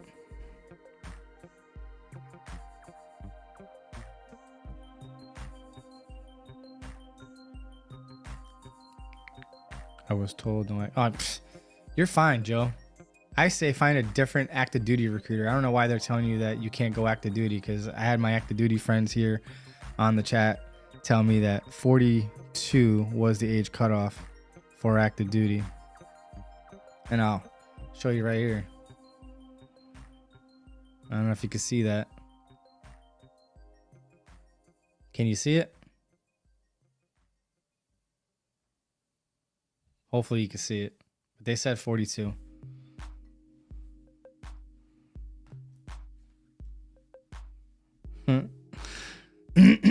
All right, so with that being said, I think you're a go at this station. JR, thank you for the DM. I'll check it out later tonight. LaShawn Scott says, is it the day you know you're going to be shipped, you will get to get photos taken? Oh, do you know what day at the training site will you know about taking your photo? No, but it will be within the time period that you're at the reception battalion. And you're going to look like crap. But you'll be fine. I say get them professionally done outside of the basic training site because they charge you an arm and a leg for those stupid photos and you look like crap. So wait until you graduate and then go to a professional photographer or even the photographer at the local mall, and they'll do way better. You'll get way more photos. They will look better and be far cheaper. Also, any experience in Word with 15 Quebecs? Unfortunately, I do not. Angel says, I have CDL. Can I be 88 mic or have qualified for it? You still have to have the line score for it, but with your CDL, depending on the level of the CDL and how many years you've been doing it, you might be able to use and leverage the Civilian Acquired Skills Program called CASP. Civilian Acquired Skills Program, where you might be able to skip portions of your 88 mic training because you already have the training and certifications and whatnot, or licenses. And the good thing about this is if they approve it, then regardless of any college education you do or don't have in your past, you'll be able to join as a specialist E4 through the Civilian Acquired Skills Program. So good luck to you. Jason Perks, well, good luck to you. May the basic training gods forever be in your favor. Cheyenne, I have old scars all over me because I live on a horse farm. How does that affect me getting in?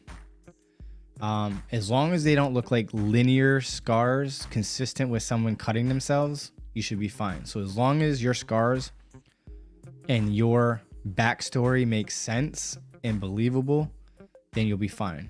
If it's perceived to be self-harm, results of self-harm, then you're going to need a medical waiver and you're going to want to watch this video here.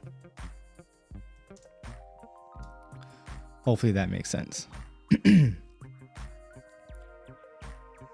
G says, if I fail boot camp, will I ever be able to re-enlist? Yes, after 6 to 24 months, depending on the reason why they discharge you, then you can reapply with an administrative waiver at minimum.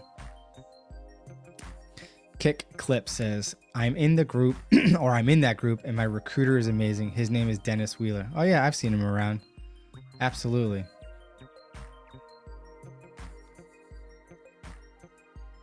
Yes, I think you're right. Thanks, bro. Appreciate you. Mexicam says, my recruiter is recommending against me trying to get a security clearance with my criminal background, but the jobs I want require one. Should I do a 3-year job first and then reclass and try to get a clearance? So I don't know what type of criminal history you have. If it's something minor, then yeah, you could try it. And if they say no over the phone, then you choose a different MOS. But yeah, doing a few years will definitely help you for sure. If they deny you. Again, I don't know how bad your criminal history is, but. So Fit and Focus Family says, do you know anything about hiring preference for spouses of active duty for a current federal employee that would transfer to my duty station with me? You mean like, are there any, so that's a really good question. So I'm not regular Army, I'm AGR, Active Guard Reserve within the National Guard. So as far as like preference for spouses, I would probably say based on previous conversations that would be a soft yes. I don't want to say hard yes, but someone was trying to explain to me GS positions and that was part of it. So if it's a GS position, then I would say yes. Anakin says, what do you think about 13 Bravo in the Guard? My opinion doesn't matter, but I express my opinion in grave detail in this video here. But if that's what makes you happy and that's what you want to do, and you're over the age of 21 or 25, then yes. If you're 17 to 25 or younger and you don't really have any real world work experience or college under your belt, then yeah, I would say not to go for a combat job like that, even though that's like indirect combat. All right, so Hansier says, sorry if I missed your response, reposting my question. This is my first time seeing it, but I'll answer right now. Reposting my question, is the Army safe for LGBTQ plus and other folks around from that minority group? So currently right now, if you are gay or whatever, I'm not sure what the plus means, but if you're just lesbian, gay, bisexual, queer, basically whatever your sexual orientation is, you're fine and free to serve with no discrimination. The only one that the government is currently having issues with is transsexuals. All right, is it transsexual? Trans people. So for the next 4 years, unless something changes after this administration, trans people are unfortunately not allowed to join at this time. And from my understanding and some of the alleged article headlines that I've seen on social media is suggesting that those who are trans and currently serving will be discharged. I don't know how true that is, but new people coming in, it's currently being paused and we're waiting for official and further guidance on whether or not we will continue to process trans applicants. But at this time, trans cannot join. And there's a question mark on the ones who are currently serving on whether or not they'll be able to remain in service. But just throwing that out there.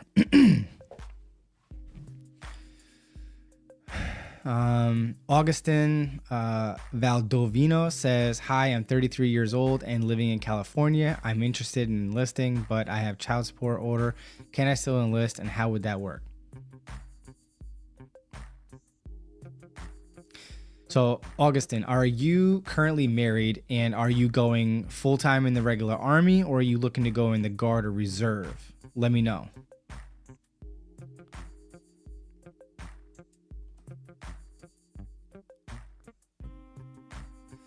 And I'm just going to throw this out there just in case someone's typing up something disrespectful about trans. I will not support your negativity.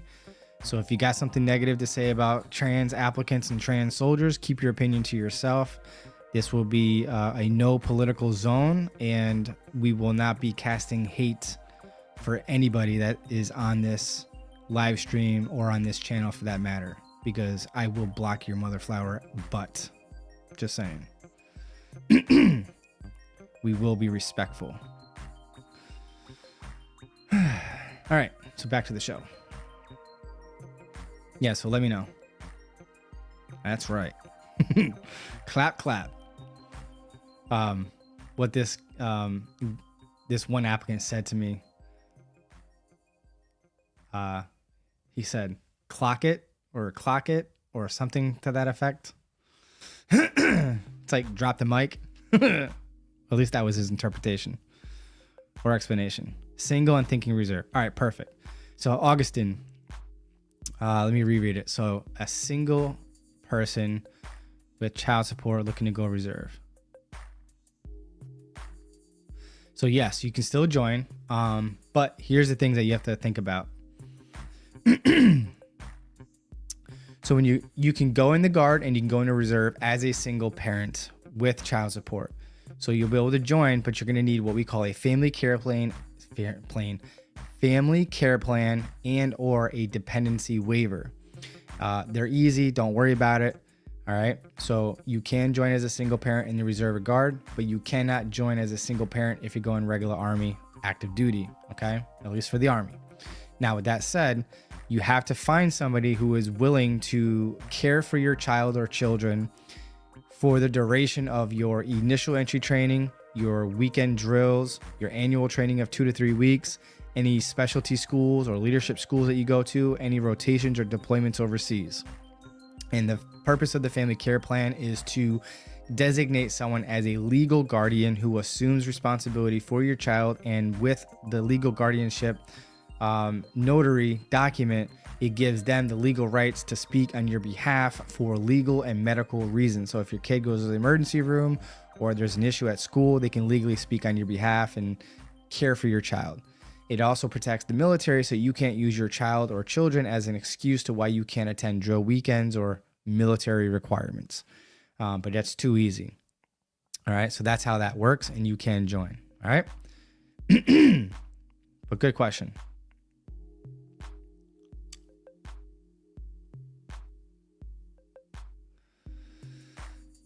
Jesus Miro says, awesome.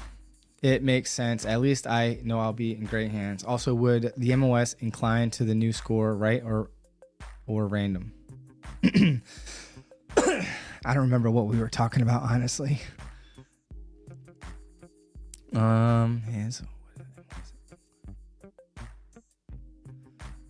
If you're talking about like 09 Mike or something like that, and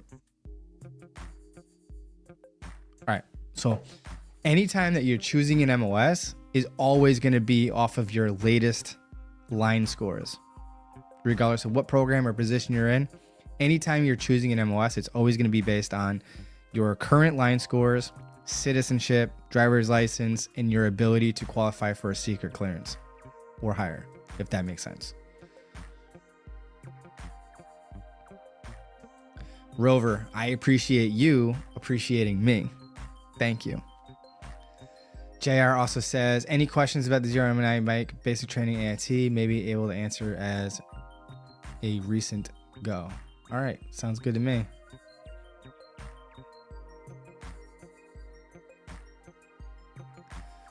So this person, because I can't pronounce your name and I don't want to jack it up from the floor up or disrespect you. So before turning 42 or after turning 42, thanks. I did not see a previous comment from you, so I'm assuming, are you saying, should you join before or after 42? I'm here to tell you that you're right at the deadline. Like, you're in the 10-yard line before you're at that point of no return. So if you want to say, like, there's a quote, right? I'm glad I did, or I wish I had. You don't want to be in a position where you're like, man, I wish I had. So you're right there, right? So 42 is up there. So I wouldn't wait any longer. So if you're trying to join, now is the time to do it. All right. Tranquility Plus says, what's your opinion on the ACFT compared to the APFT? 37-year-old looking to reenlist.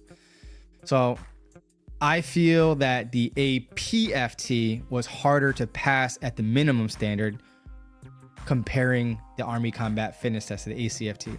I feel like the ACFT, the minimum standards, are dumb easy. Now, this is not something I am proud of, but because of some medical issues and back injuries that I've been having issues with for the past 2 years or so, I've literally have stopped working out. I would occasionally go for a few weeks of rucking, maybe go to the gym for a week or two, a few days here and a few days there, but I have stopped consistently working out for the past 2 years.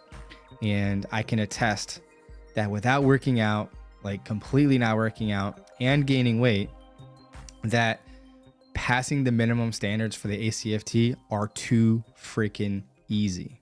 Now I'm looking to change that now that, you know, my gallbladder's out and I shouldn't have that issue anymore. But with that being said, the minimum standards are way too easy for the Army Combat Fitness Test, in my opinion. But as a 37-year-old, you'll be fine. Trust me. You have 9 weeks to get to where you need to be before you do your final field training exercise in basic training, which is called the Forge, at the end or conclusion of your blue phase. And you will be able to pass it at that time. All right. But I love the ACFT over the APFT. I like the convenience of the APFT because you can do that anywhere, anytime. Army Combat Fitness Test forces you to plan, prepare, make sure you have enough people and the equipment. So that's a lot more stressful and frustrating. But I think the Army Combat Fitness Test is more fun. I just wish that we could get rid of this sprint, drag, carry, because that sucks the soul out of you. And the 2-mile run. Or just omit the 2-mile run and keep everything else. Just my 2 cents. Or make it like a 800-meter dash. Carrying ammo cans. I don't know. Not 800-meter, 400-meter dash. But anyway. JR says, you get your CAC photo the same day as your haircut, finances. I think we did our hero photo on day 2 or 4. We all look terrible. Yep, there you go. But it's definitely during reception. MaxiCam says, thank you for the responses. It's minor offenses, but maybe not in the eyes of the Army. Marijuana possession. Oh, dead. That's it. That's a no-go at this station. And some theft. Yeah, no. Nope. Yeah. You're going to have to invest a few years before you can do that. So get your foot in the door and be the best version of yourself for a few years, and you got it. 13 Bravo all the way. Cold Steel. Hell yeah. Hey, what's up, Carballo? There we go. Hell yeah. He's a brand new recruiter, so he doesn't have anything on his channel yet, but I'm going to talk to him about starting a YouTube channel. But yeah, Carballo. My guy. I did a podcast with him not too long ago, actually. South Jersey says, no hold bars opinion for Uncle Lou. Not while they watching. That's right. Hell yeah. Anakin Skywalker says, I'm 23 and I've had jobs before, but just always wanted to join. I heard 13 Bravo is chill. True or false? Be honest, we are homies, Sergeant Swords. Hey, listen. Just because I think it might be chilling, it's a lot of hard work, and those like from my observation for the 2 years or so that I was in a field artillery unit and the soldiers that I've contracted, when you're not firing, it's chill. When you're firing and you're doing it for like 24, 36 hours straight, it could be gruesome. And those rounds are not light. They are heavy. So like anything, you got some downtime and you got some uptime. So not sure if that makes sense or what you want to hear, but it is what it is.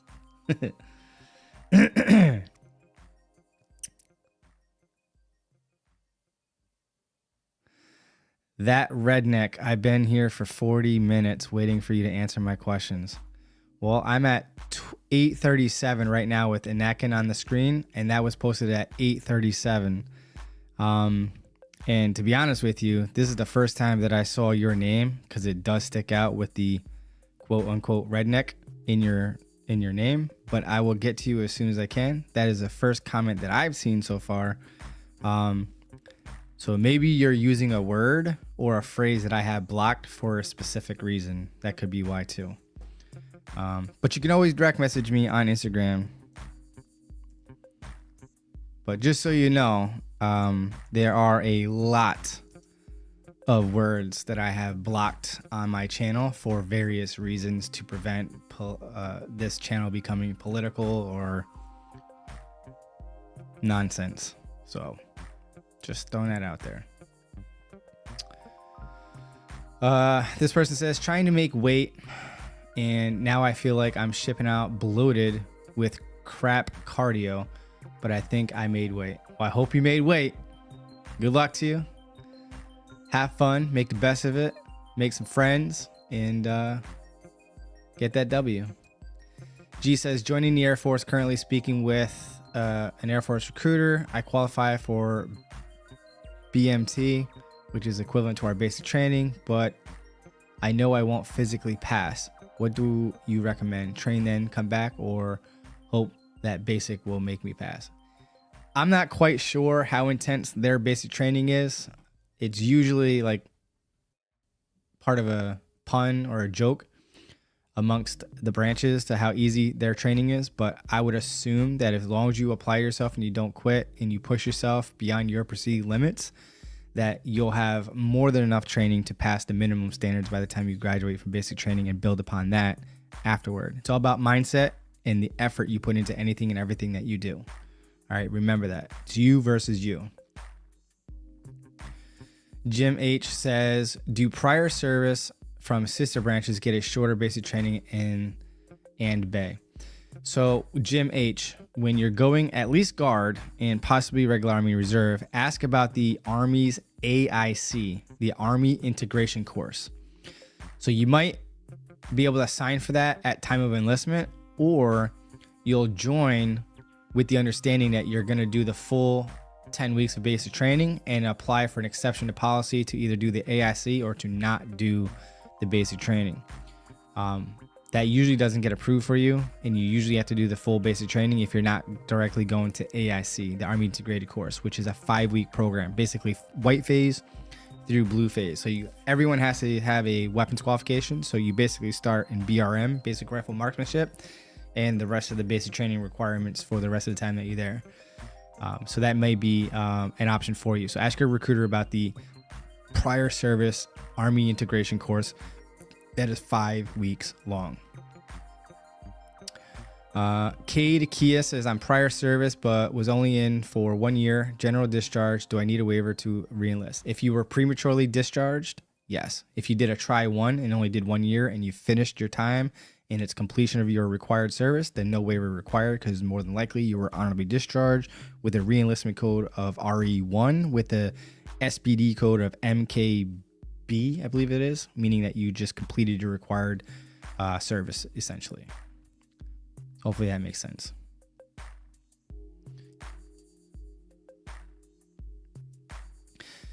Captain Quench says, I'm prior service, been out for 6 years, got an RE1 Alpha. What is it like finding an MOS?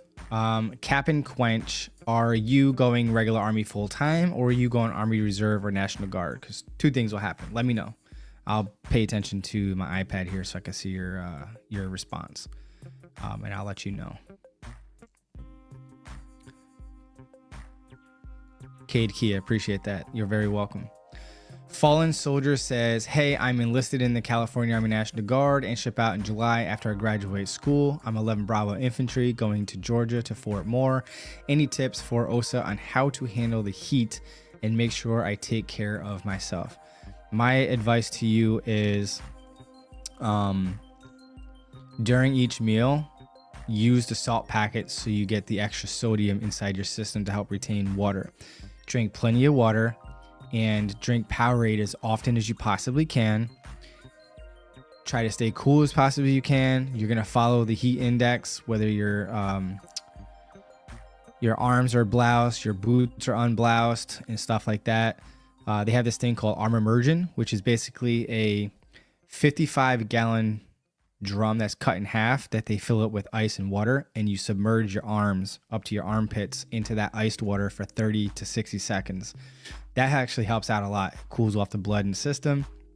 You guys are spoiled these days, because when I went through the Drill Sergeant Academy back in 2020,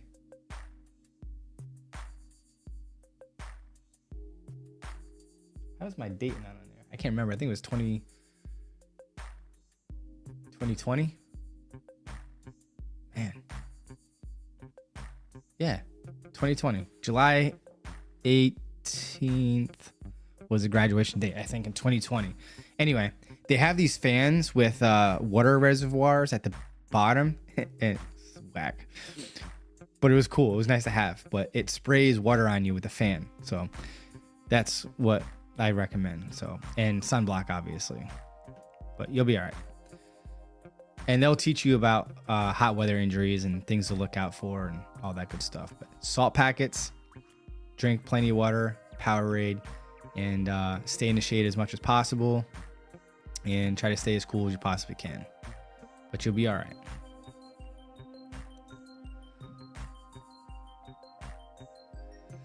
Augustine says, understand, thank you for the information. You're very welcome. CC says, how different is basic from the actual Army? So the basic training is a lot of fake motivation. The regular Army is like a real job, right? The only difference is we wear a uniform and you're forced to do physical fitness in the morning. and they micromanage your personal time and well, at least regular Army. But yeah, the only main difference in my opinion is forced discipline in basic training, a little less forced discipline in AIT, and then it's self-discipline from that point forward. Again, in TRADOC is what we call it in basic training, AIT, OSA, and things like that. Very high morale, very high and fake motivation at times. And it could be very unmotivating sometimes depending on your unit leadership when you get to your unit. All right. Just throwing that out there for you. At least my 2 cents.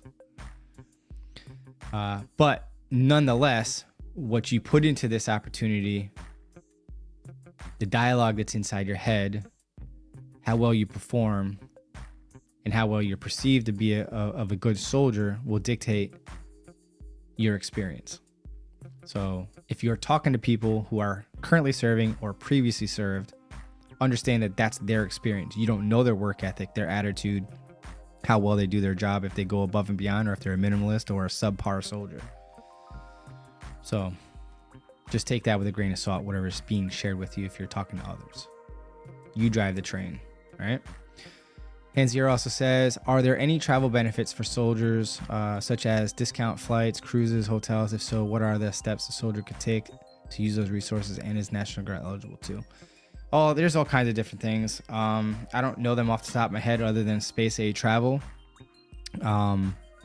Space Aid Travel, you're basically just paying taxes on those flights. It's very, very minimal. And there's all kinds of different programs that are out there. I can't think of them off the top of my head, but yeah, it applies to the National Guard as well. This person says, long time no see, GOAT. Appreciate you. Thank you so much. Much love. Sideways says, hello. I was talking to Klaus, the SF recruiter for the National Guard in Oklahoma, and I asked him, will my ankle give me issues considering I have 2 screws in my ankle, but it's a fully functioning ankle and to work out on.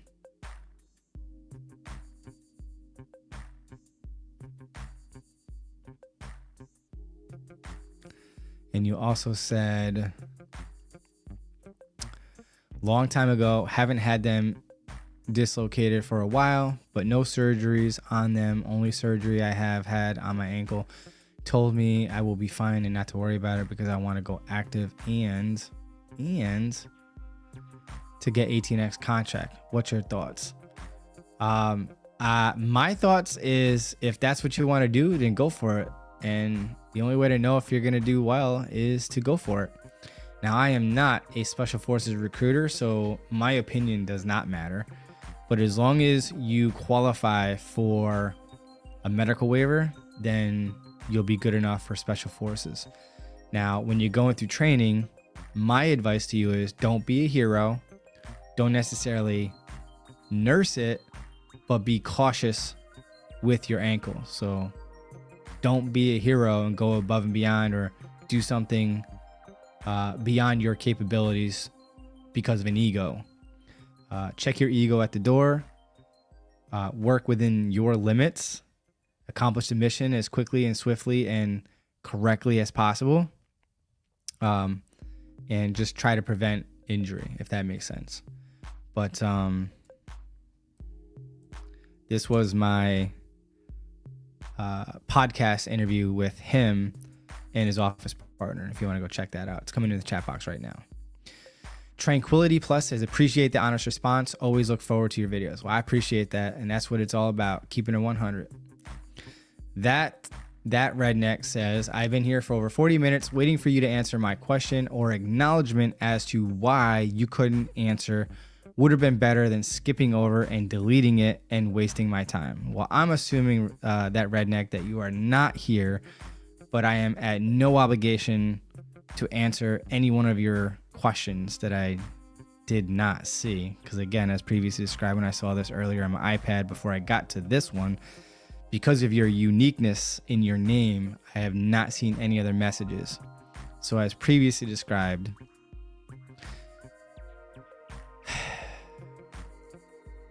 I have certain words and phrases blocked for various reasons, and you were probably using something that was blocked. So I did not delete your comments.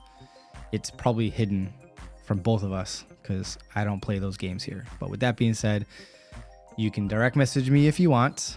And if not,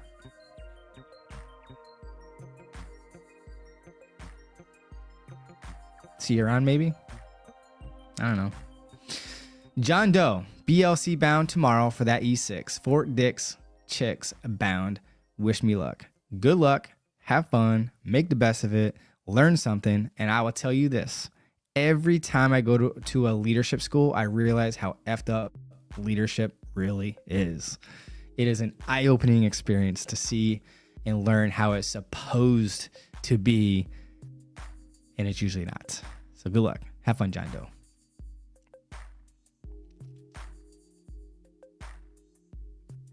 CC, wait your turn.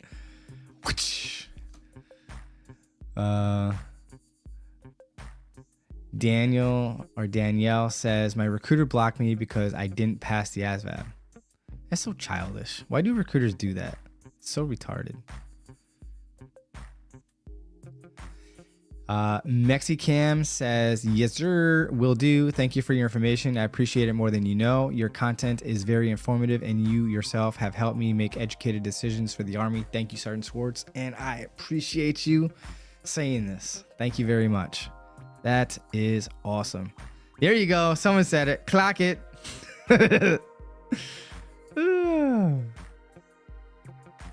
Yeah, I gotta stay hip to these Gen Z terms, you know what I'm saying? 43-year-old, yo man, hang on, what was I saying? On God, no cap, this food is bussin', and some other stuff. Francisco says, would split training option be available to a full-time teacher? 30-year-old teacher looking at the National Guard.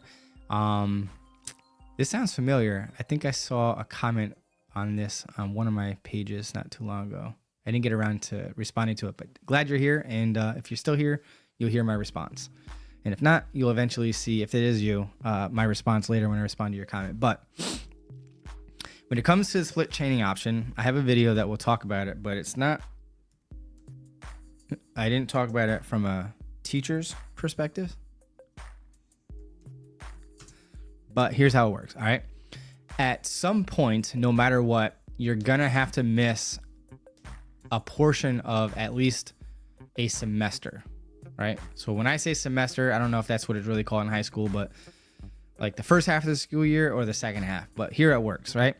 So let's say in this example, you want to join the Army National Guard now and you want to split your training. What could possibly happen if the exception to that policy gets approved, you'll need a letter from your principal stating that you're highly valuable and you would prefer that you knock out basic training for this coming summer and be back in time for the fall semester, and then complete your job training next year in 2026. And that principal understands that you're more than likely, or it's okay to miss a portion of the beginning of the school year to complete your training. So either way, you're still going to miss a portion of the school year. So I have done it once in the past because I've only enlisted, I think, 2 or 3 high school teachers, or just teachers in general, in the past 20 plus years of recruiting. But the way we had done it was you did basic training with a mandatory return date to be back in time for the fall semester of the next incoming or oncoming school year. And then once that school year graduated, which would be in your example next year in summer of 2026, they knocked out their phase 2 or their AIT of their training. And in this example, if their MOS that they, or job skill that they chose, or the opportunity they chose, took them beyond the end of the summer and into the new year, you are going to miss a portion of the beginning of the next school year. Now, one thing that you might want to consider, and that may be more feasible for you, is if you have a 4-year degree and you have a GT line score of a 110 or better, and you're a US citizen, you might want to check out OCS if you're going National Guard and do the traditional OCS, state OCS option, which would include you doing basic training this coming summer with a mandatory return date to be back in time for the fall semester. You'll do your normal school year, and then next year you'll start the part-time OCS training, which is about 14 to 18 months long, depending on when your state starts it. But the video will break it down to you, and that may be more feasible for your school and easier for you, and you'll become a commissioned officer, make more money, have a lot more responsibility. But yeah, so that's another option for you as well if being around the school year is really important to you. So hopefully that makes sense. But check out that video, the OCS video, Officer Candidate School Option Overview video. Cade Kia says it does. Thank you. You're very welcome. Regular Army as an E5. Yes. Let me see what you said earlier.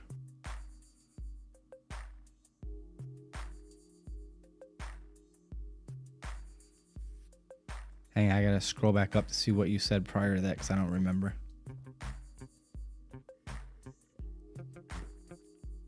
All right, so when it comes to active duty and choosing MOS, you fall under the prior service basic, the prior service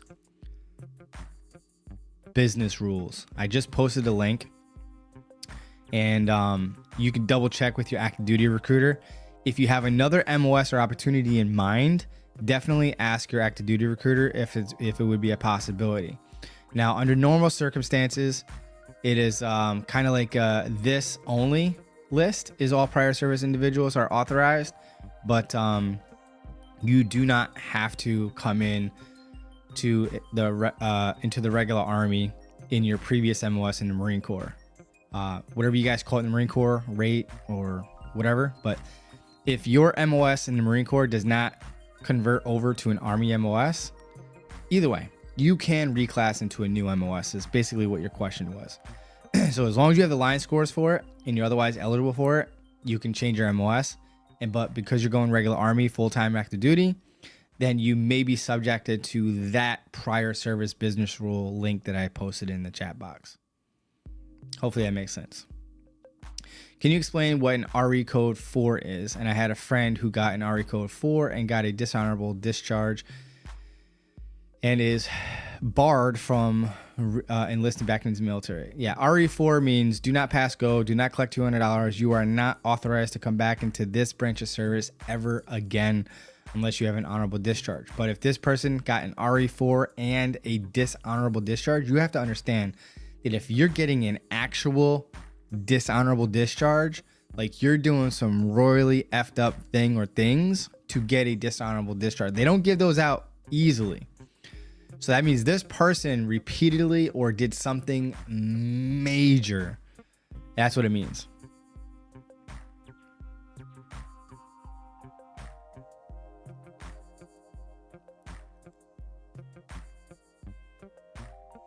Yeah, that makes sense too. So Ethan Huffman, any tips that I'm going to give to you are going to be in this video right here. How to prepare for basic training. Coming to you in the chat box. It's also linked down below in the video description as well. Rob says, can you briefly explain the main differences between active guard, National Guard, and regular Army duty? Thanks. Yes, I have a couple of videos that you can watch, and that's active duty versus the Guard and Reserve video and the full-time National Guard Reserve video talking about AGR and other limited full-time opportunities within the Guard or Reserve. So you can definitely check out those, and that'll definitely address a lot of your questions and concerns. And you can always direct message me on Instagram right here if you got any other further and more specific questions after watching those two videos, and for anybody else who wants to reach out. DJ says hashtag Team Swartz. Appreciate that. Thank you very much.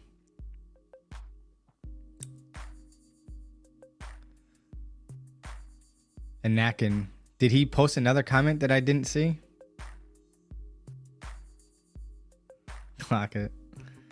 Mexicam says, can I find a list of jobs that do not require any sorts of security clearances or do I have to Google each MOS individually? So Mexicam, you can watch this video to learn a lot. And in the description area of this, which Army MOS do you is the best rather, in the description area, I have an Excel sheet that you can open up on your phone, preferably on a computer through Google Sheets. And if you want to know which MOSs you pre-qualify for, at least based on the test results and US citizenship, that will tell you. So you plug in your line scores, and I would check the box that you are not a US citizen, and that will omit every job that has a clearance attached to that opportunity. So it'll only highlight the ones that you're qualified for. But watch the video. I walk you through it and talk you through it and all that good stuff. 13 Foxtrot at 13 Bravo. I'm going to say for better opportunities outside of the military, I would say 13 Foxtrot.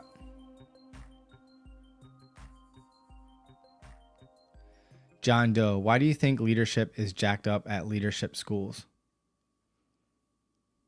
So I'm not saying that the leaders at the leadership schools are messed up. I'm saying that when you go through the leadership schools and you learn what right looks like, and you reflect on your experience or your current leadership and how they do things, you realize all the bad things, not necessarily the bad things, but the things that they're not doing correctly or have done incorrectly, and sometimes bad, if that makes sense. That's what I'm saying, not the schoolhouse itself. Joshua Alston says, for National Guard, are you eligible for a VA home loan after signing your 6-year enlistment contract or after you complete the 6 years of service? All right, good question. And you can verify this at your leisure at the va.gov website. So when you're joining in the Army Reserve or the Army National Guard, you have to do and complete 6 years of service to be eligible for the home loan, the VA home loan. If at some point throughout your 6 years you deploy or do Title 10 or qualifying Title 32 federal active duty service that qualifies for this benefit, you have to do at least 90 consecutive days of qualifying federal active service other than your initial training. So like basic training, OSUT, AIT, and anything else as part of your initial training does not count. So if you do a specific tour of the qualifying federal active duty service for 90 consecutive days or more, then you'll qualify for it right then and there. Otherwise, if you stay part-time the whole time, then you have to wait 6 years. And again, if you're a regular Army and you're done active duty, once you graduate from AIT and OSUT and you get to your first unit of assignment, after 90 consecutive days from that point forward, then you'll be eligible for the VA home loan at that point. YF says, I'm looking at getting my dually with Canada. If I did get it, would it prevent me from being, yes. It sounds like you're saying dual citizenship. And unfortunately for 35 Lima and 35 Fox, that probably requires a top secret clearance and you cannot be a dual citizen. So you have to forfeit your Canadian citizenship.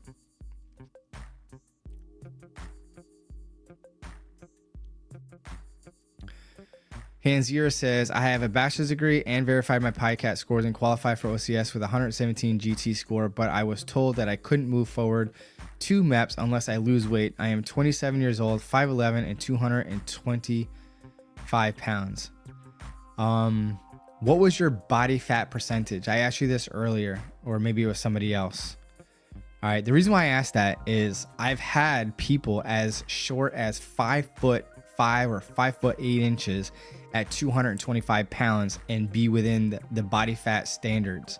So that's why I'm asking you, when you got taped by your recruiter, did you meet the body fat standards? Because at 5'11", you're not that far off. Your maximum weight is probably around 187 pounds. But depending on how thick your neck is, I'm willing to bet that you're within the body fat standards.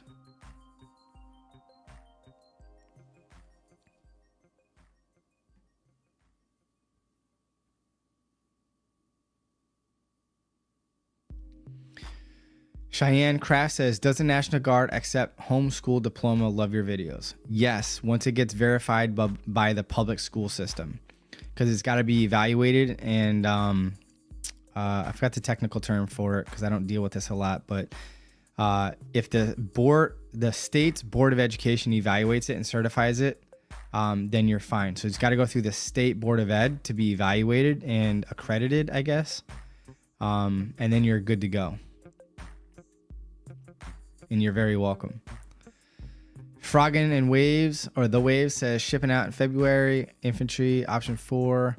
Thanks for your videos. Really help. Appreciate you. Good luck. Have fun.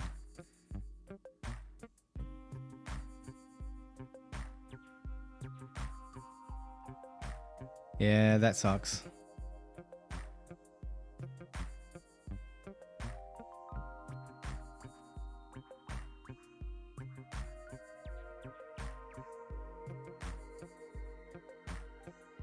There you go. This person said it, accredited. And Atkins says, is it true that they are getting rid or lowering the number of 19 deltas? I keep hearing about this. I want to do riot control, and is that possible at 13 Bravo? If you're in the Guard, you might get riot control training in the event that your area needs that type of service, if you know what I mean. But 13 Bravo typically doesn't get riot control training unless, again, you're in the Guard and you have to do some riot control or whatever in your local area. But 19 Delta, I have not heard any legitimate rumors about that being disbanded or lowering the numbers. Believe it when you see it, kind of a thing. You know what I mean? Jakey Coop says, I am in AIT for 68 Juliets. I don't hear a lot about this MOS. Do you have any insight? Unfortunately, I do not. Can soldiers be dual citizens? Yes, but if they're going for an MOS or opportunity that requires a secret clearance or higher, then they typically have to forfeit or renounce their foreign citizenship. This person says, last one. Thank you for the awesome packing list. I'll circle back after basic training on the recommendations such as watch and power bank. Thank you, sir. Appreciate you. Good luck. Have fun. And thank you so much for tuning in. Mark Taylor says, at ease. You can't see this, but I'm at Parade Restaurant. Out freaking standing, Pry. John Doe says, what's the cutoff age for helicopter pilots in the New York Army National Guard age waivers? I'm thinking that to be a pilot, I think the maximum age is like 28 or 29 years old. Don't quote me on that, but I could look it up. If you Instagram DM me, I'll find out the answer for you tomorrow. JR says, but hey, thank you for the great chat here, updated stuff. Looking forward to helping with the updated info in the video and some with you sometime. Absolutely, I'm looking forward to it. Have a great evening, and I am glad you are okay and feel better. Appreciate you. Thank you so much. All right, so with that being said, I do appreciate you guys tuning in, and I will consistently do this here on out every Wednesday around 8 o'clock for an hour to 2 hours every week. With that being said, yeah, so if you got any questions, hit me up on Instagram. I would love to chat with you there. You can post it down below, whatever makes it easier for you. I'm here for you guys. And when we rocking, let's go soon. I can't lift anything over 20-30 pounds until sometime next month because of my surgery. So, but yeah, much love, everybody. Peace out. Team Swartz signing out. See you next week. Stay blessed. Be good.